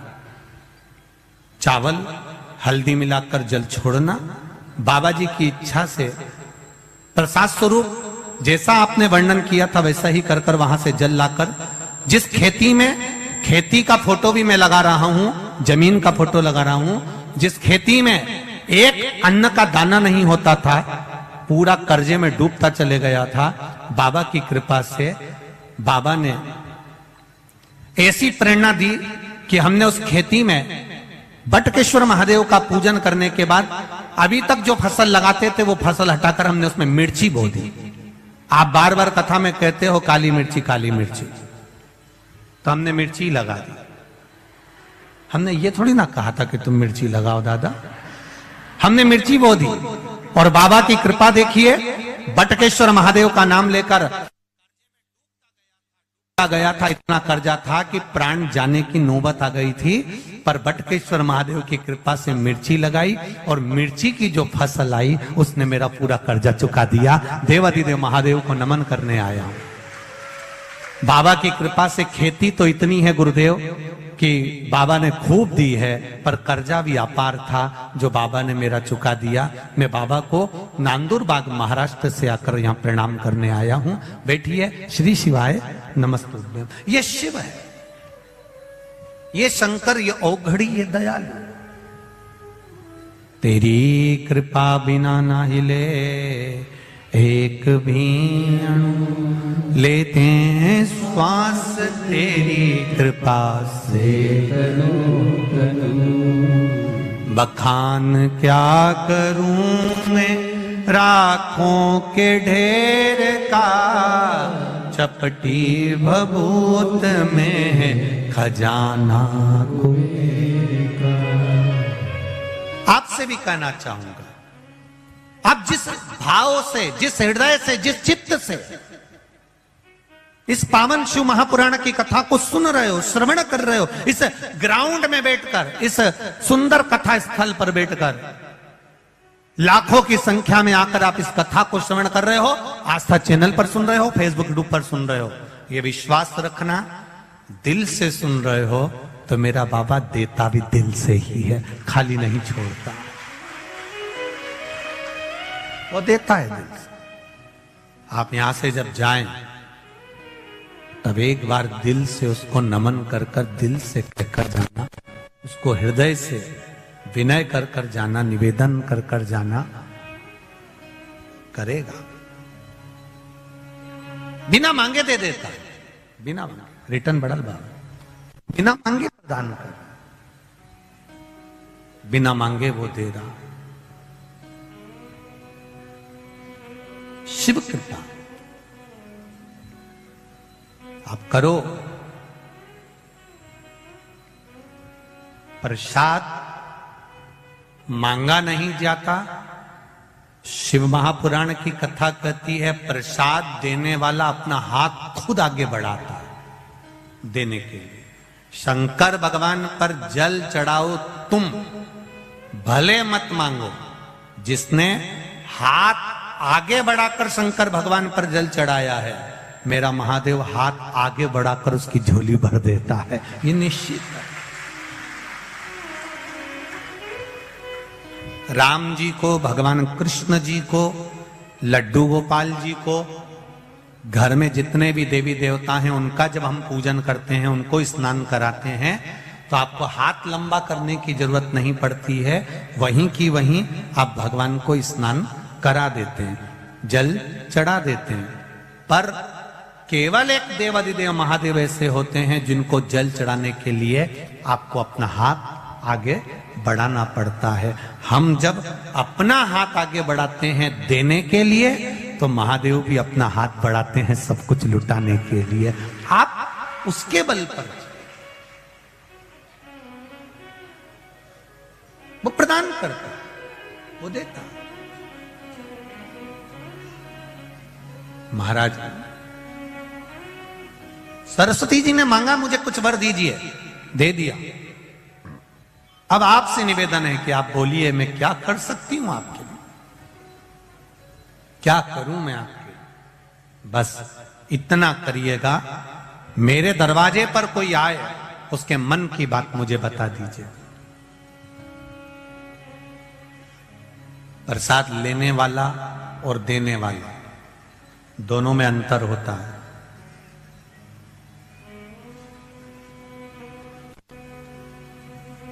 मैं बहेड़िया परिवार को बहुत बहुत साधुवाद धन्यवाद देना चाहूंगा।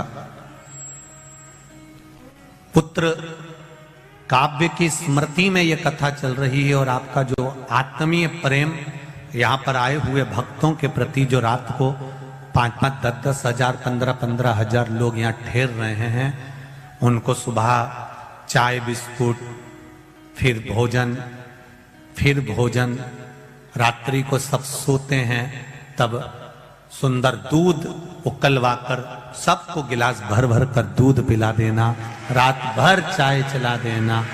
मैं बहेड़िया परिवार को धन्यवाद देता हूं, बहुत बहुत धन्यवाद। कथा तो बहुत देखी और बहुत करी, पर यजमान परिवार ने जो ये व्यवस्था दी है, यजमान परिवार ने जो ये व्यवस्था प्रदान करी है, ऐसी व्यवस्था कहीं नहीं देखी। एक देखी थी रायपुर छत्तीसगढ़ में, बसंत जी अग्रवाल ने कराई थी। एक खरगोन में, वो कौन परिवार था जिन्होंने खरगोन में कराई थी। समिति कराती है तो समिति अपने हिसाब से व्यवस्था करती है। एक अकेला यजमान जब कथा कराता और वो यजमान इतनी व्यवस्था देता है तो बहुत, भोलेनाथ जी से हम हर पल यही प्रार्थना करते हैं, बाबा इनको इतना देना कि ये दोनों हाथों से ऐसे ही लुटाते हैं, ऐसे ही कृपा कर। ये करुणा है भोलेनाथ जी की, ये दया है भोलेनाथ जी की, ये उदारता, ये करुणा है भोलेनाथ बाबा, ये दया। और फिर कहकर जा रहे हैं, इस व्यासपीठ से इतना जरूर कहूंगा, जहां जहां शिव पुराण कथा करी है वहां वहां से लोगों ने डबल से फोन लगाया है कि एक बार शिव पुराण फिर दे दीजिए। मेरा बाबा शिव पुराण कराने के बाद इतनी कृपा कर देता है, इतनी दया कर देता है कि जितना लोग बाबा के लिए खर्च करते हैं उससे 1000 गुना बाबा फिर दे देता है। ये शिव कृपा, ये उदार, ये करुणा, बाबा फिर दे दे, ये उसकी उदारता है, ये उसकी करुणा।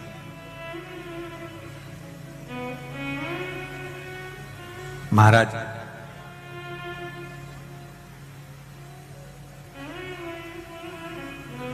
प्रसाद मांगा जाए वो एक अलग प्रभाव है, प्रसाद देने वाला आवाज लगाए, ए भैया इधर आओ, ले प्रसाद लेकर जाओ। कितना सुंदर कहा है स्कंद पुराण के अंदर। एक बार हमने पहले भी कथा में कहा, शिव महापुराण का एक संवाद की सबसे ज्यादा नरक में कौन जाता है, तो कहा प्रसाद बांटने वाला जाता है। तो लोगों ने पूछा ये कैसे चले जाता है, तो कहा प्रसाद धर्म की जगह पर बंटता है, प्रसाद हमेशा अच्छी जगह पर बंटता है, जहां भगवान का सत्संग हो, भजन हो, कीर्तन हो, मंत्र माला स्मरण हो, कथा भागवत यज्ञ अनुष्ठान हो, मंदिर देवालय हो, प्रसाद वहां बंटता है। तो प्रसाद बांटने वाला नरक क्यों चले जाता है, तो कहा प्रसाद बांटने वाला जब प्रसाद बांटने खड़ा होता है, अपना वाला आया तो हाथ इतना बड़ा हो जाता है और पराया आया तो हाथ छोटा हो जाता है, इसलिए वो नरक चले जाता। पर आज इतने समय के बाद प्रसाद शिव महापुराण में एक बात फिर कहने जा रहे हैं। स्कंद पुराण की, पद्म पुराण की, गर्ग संहिता की और शिव महापुराण की एक बात आज आप लोगों को कहने जा रहे हैं जो अभी तक नहीं कही।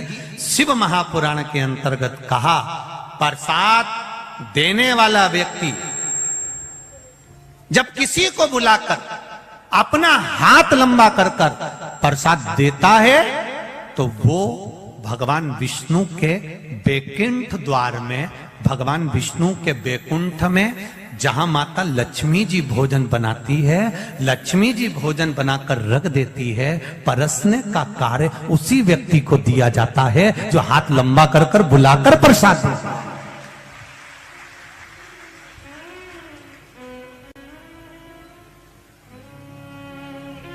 और हमने देखा यहाँ बहड़िया परिवार जो कथा करा रहा है, हमने छोटे छोटे वीडियोस आप लोगों के, हम लोग तो कभी रसोई घर जाते नहीं तो गए भी नहीं, तो हमने उसमें वीडियो में देखा कि कई माताएं बुला कर दे रही, भैया चाय लो, उधर से बिस्कुट लो, भैया आओ इधर आओ चाय लो, उधर बिस्कुट रखा है बिस्कुट लो, लो दूध प्रसाद लो, लो भोजन प्रसाद लो, ये बुलाकर जो दे रहे हो। तो हम पूर्ण भरोसे से कह सकते हैं कि बैकुंठ में लक्ष्मी जी तो बनाएगी पर नारायण को भोजन आप ही खिलाओगे, ये निश्चित है, ये विश्वास है आप, ये जागरूकता है।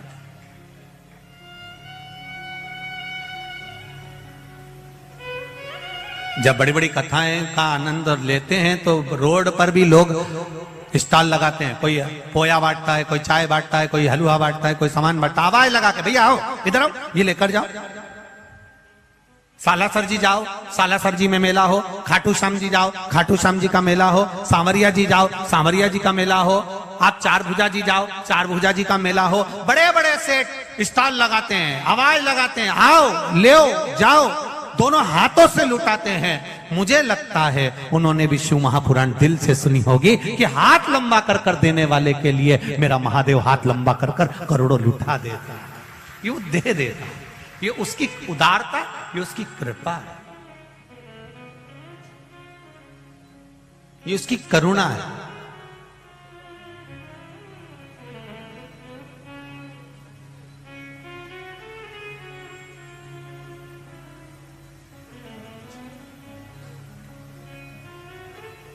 और हम भी इस बड़ोदरा से सीख कर जाएंगे बहुत कुछ, कि 16 फरवरी से 22 फरवरी तक जो सीहोर में रुद्राक्ष महोत्सव होने वाला है, रुद्राक्ष का वितरण और रुद्राक्ष महोत्सव का जो आनंद होने वाला है फरवरी में, हम भी प्रयास करेंगे कि जैसा बहेड़िया परिवार दोनों हाथों से दिल से हम कहना चाहेंगे जहां जहां पर कथा करी है सबसे, कि दिल से आप भी आकर आनंद के साथ हाथ लंबा कर कर खूब लोगों को खिलाओ, चाय पिलाओ, चाहे पोहा खिलाओ, चाहे हलवा खिलाओ, दिल से लुटाइए आनंद के साथ, ये सीख कर जाए। और हम भी पूर्ण आनंद के साथ उस कथा का रस तत्व, पूर्व में अति भीड़ होने के कारण बस, परंतु अब की बार व्यवस्थाएं भी उस हिसाब से करें जिससे आप लोगों को रुद्राक्ष अच्छे से प्राप्त हो जाए और उसका आनंद आपके जीवन में मिले। महाराज शिव कथा कह रही है, भगवान देवाधिदेव महादेव का चरित्र कह रहा है।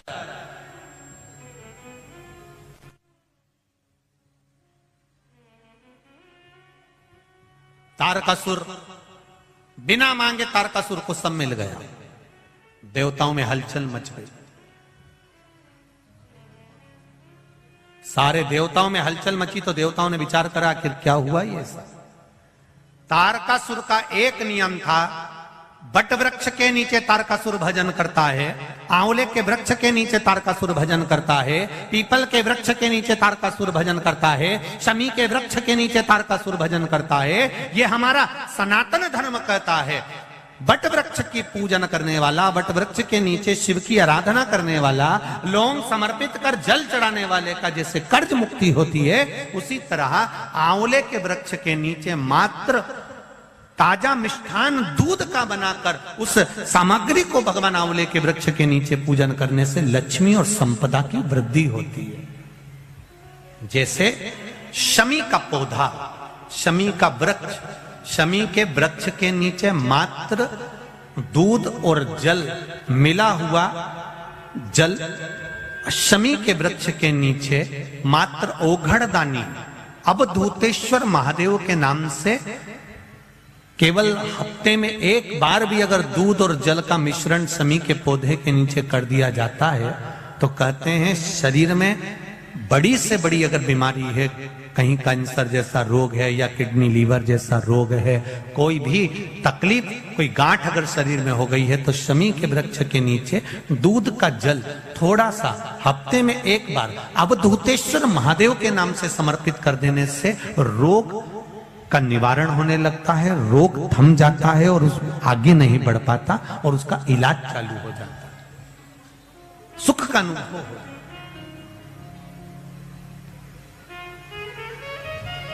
बस एक बात का स्मरण रहे आपको, आंवले के वृक्ष के नीचे अगर कोई भोग लगाया गया है पा सकते हैं, पीपल के वृक्ष के नीचे कोई भोग लगाया है पा सकते हैं, बट वृक्ष के नीचे कोई भोग लगाया गया है पा सकते हैं। जिस वृक्ष के नीचे भोग लगाओगे पालोगे, पर शमी वृक्ष के नीचे का जो भोग लगाया गया है वो नहीं पाया जाता। शमी वृक्ष का जो प्रसाद है वो आपको वहीं छोड़ना पड़ता है,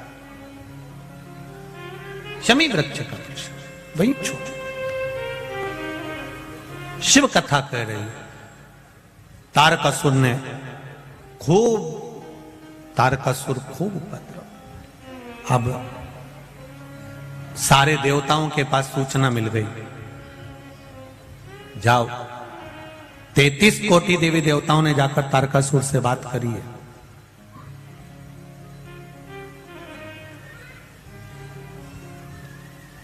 33 कोटि देवी देवताओं ने तारकासुर से बात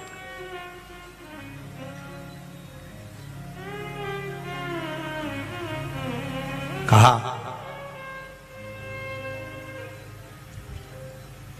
आप उपद्रव कर रहे हो, तब साधना करा, भजन करा, कीर्तन करा, सब कुछ आपके पास में है, अभी उपद्रव क्यों करना? तुम्हारी मृत्यु कैसे होगी वह आप बता दीजिए। तारकासुर ने कहा, मुझे मारने वाला संसार में कोई जन्म नहीं लिया है, मैं मरूंगा नहीं, ये निश्चित है। भगवान नारायण ने पूछा, कोई तो कारण होगा जिससे आपके प्राण छूटेंगे। दुनिया में पहला तारकासुर ऐसा था जिसने अपने मृत्यु होने का भी साधन बता दिया था। रावण ने यह कभी नहीं कहा था कि मेरे को मारने का साधन यह है कि मेरी नाभि में अमृत है। कंस ने नहीं बताया था कि मैं ऐसे मरूंगा, रावण ने नहीं बताया था कि मैं ऐसे मरूंगा, हिरण्यकशिपु ने नहीं बताया था कि मैं ऐसे मरूंगा, हिरण्याक्ष आदि जितने भी असुर हुए इन्होंने कभी नहीं बताया कि मैं ऐसा मरूंगा। केवल शंकर भगवान का एक भक्त तारकासुर ऐसा था जो भगवान नारायण से कह रहे हैं कि मेरे मरने का साधन एक है, मैं मरूंगा तो शंकर भगवान के पुत्र के द्वारा मरूंगा। अब आप शिव जी का ब्याह करा दो और मेरा वध करा। अब दुनिया का सबसे कठिन काम है शंकर जी की शादी कराना।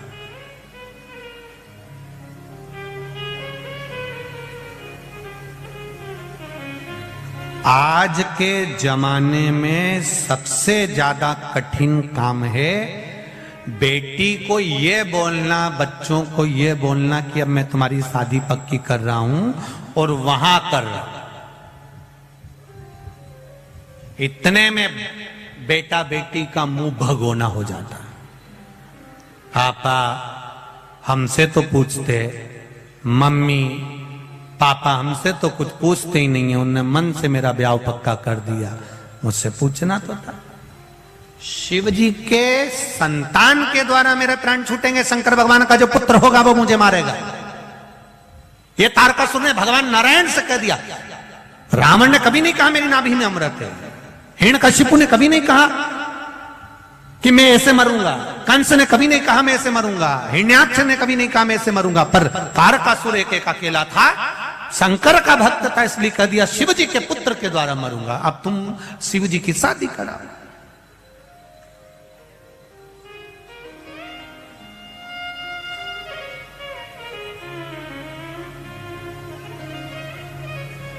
तारकासुर से हमारे लोगों ने सीखा, ये सीखा है हमारे लोगों ने, ऐसा नहीं बेटी का ब्याह करना है, बेटे का ब्याह करना, करूंगा पर थोड़ा सा पहले मकान बना लूं, थोड़ा सा मकान का ये काम करवा लूं, इसके बाद बेटी ब्याह का। मतलब तारकासुर का संबोधन ध्यान में है, मरूंगा पर शंकर भगवान के पुत्र के द्वारा मरूंगा।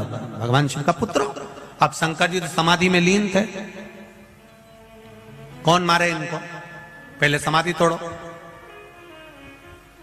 अब समाधि को तोड़ने के लिए सारे प्रयास कर लिए, तब आज ही का दिन मार्गशीर्ष शुक्ल पक्ष की त्रयोदशी कामदेव को बुलाया गया। जाओ कामदेव, जाकर समाधि तोड़ो। कामदेव ने तीक्ष्ण बाण चलाए, खूब चलाए, पर शिव जी की समाधि नहीं टूटी। तब समाधि में बैठे हुए देवाधिदेव महादेव को माता सती ने स्मरण कराया, ये मेरी बहन का पति है, मैं दक्ष प्रजापति की बेटी सती और मेरी बहन है रति। ये रति का पुत्र है, रति का पति है कामदेव। आप मेरे लिए कुछ नहीं करे, कम से कम इनके लिए थोड़ा सा आप नेत्र खोल लीजिए।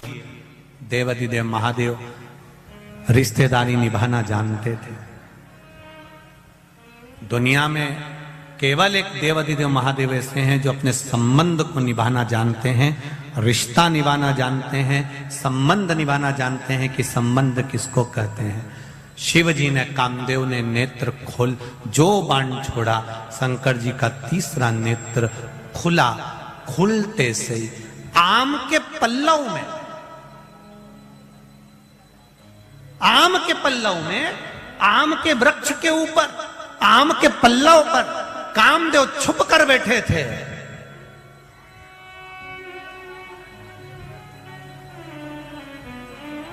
जलकर भस्म हो गए।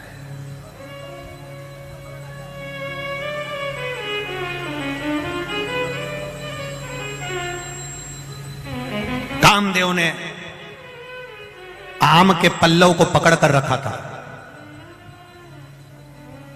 आम के वृक्ष को, आम के पल्लव को पकड़कर रखा है कामदेव ने।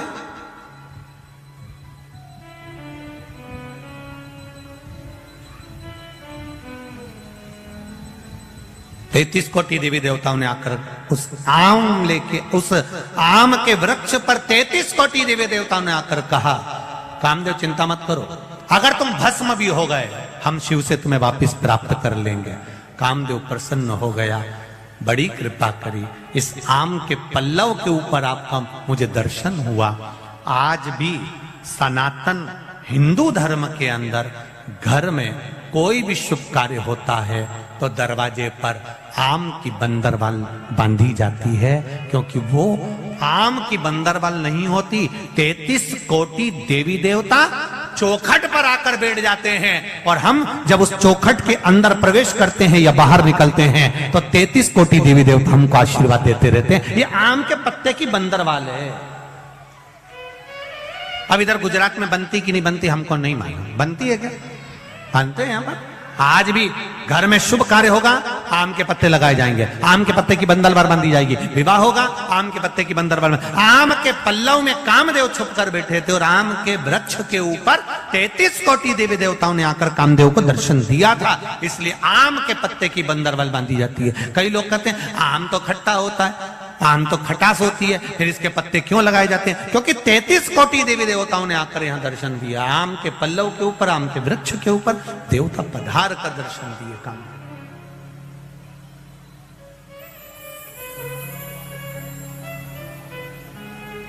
महाराज भगवान देवादिदेव महादेव शिव औघड़दान, त्रिकालदर्शी, कैलाशी, अविनाशी, मेरे बाबा, मेरे शिव, कामदेव को भस्म कर दिया। कामदेव आकर रोने लगा। रति, कामदेव की धर्मपत्नी रो रही है, मेरा पति मार दिया केवल देवताओं के हित के लिए, मेरे पति के प्राण छूट गए केवल देवताओं के हित के लिए। भगवान शिव ने, भगवान ब्रह्मा, विष्णु, देव आदि सारे देवताओं ने मिलकर भगवान की स्तुति करी। तब कहा,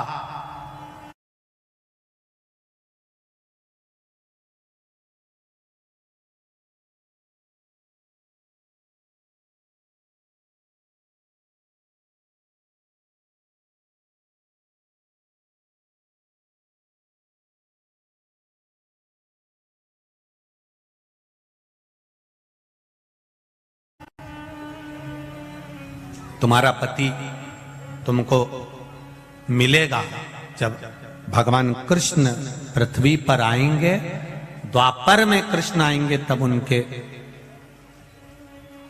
उस पुत्र के रूप में तुम्हारा पति वापिस तुम्हें मिल जाएगा। तब तक इनका शरीर दिखेगा नहीं, पर ये रहेंगे, इनको अनंग कहा जाए। आज वही कौन सी त्रयोदशी है? जम के बोलो जरा, अनंग त्रयोदशी। रति की आंख में आंसू भरा था, मेरा पति चले गया, मैं उनके बिना कैसे रह सकती, मैं भी अपना प्राण त्याग दूंगी। शिव जी ने मना करा, नहीं रति, तुम प्राणों को नहीं त्यागोगे। तुम्हारी तप साधना के बल पर, तुम्हारी तप साधना के प्रभाव से तुम्हारा पति तुम्हें वापस मिलेगा। और कृष्ण अवतार की कथा कहती है, ले जाकर समुद्र में डाल दिया था प्रद्युम्न को, तब उस जगह पर फिर रति महामाया बनकर उसको अपना बल से फिर जीवित करती है, प्राप्त करती है। ये तब साधना है पत्नी की।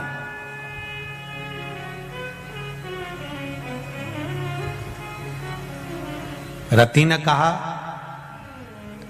एक बार आपकी समाधि तोड़ने से मेरा पति मर गया, उसका अनंग हो गया, उसका शरीर चले गया, भस्म हो गया। आप मुझे कोई दूसरा वर नहीं देंगे? देवाधिदेव महादेव ने कहा, मांग रति, तुझे क्या चाहिए? तू सती की छोटी बहन है, तू सती की बहन है, मांग तुझे क्या चाहिए? रति कहती है, एक वर दे दीजिए। जिस दिन मेरा पति अनंग हुआ है, उसका शरीर गया है, वो दिन संपूर्ण ब्रह्मांड पर जो स्त्री, जो नारी, जो पुरुष, जो जीव शंकर भगवान परमात्मा कामदेव रति महादेव और सती का नाम लेकर मात्र दूध का ही स्पर्श करेगा, उसका आनंद उसको 7 जन्म तक प्राप्त होगा, फिर वो कभी जीवन में भटकेगा। जिस पति पत्नी का झगड़ा होता है या पति पत्नी में प्रेम समाप्त हो गया या स्नेह समाप्त हो गया, विवाद चल रहा हो, आपस में एक दूसरे का मुंह देखना पसंद नहीं है, बच्चों के प्रति कोई स्नेह नहीं, माता पिता के प्रति कोई स्नेह नहीं, उसके लिए आज अनंग त्रयोदशी का जो दिन है और सोम प्रदोष का जो आज दिन बना है, शायद भूतो ना भविष्यत जिंदगी में ऐसा दिन फिर वापिस आने वाला नहीं है। सोम प्रदोष भी पड़ गया और अनंग त्रयोदशी भी पड़ गई।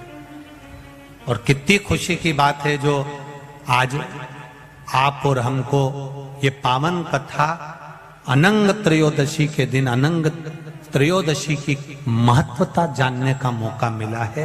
शायद बड़ोदरा वालों ने कुछ ना कुछ पुण्य तो बहुत प्रबल किया है, ये निश्चित, ये प्रभु कृपा।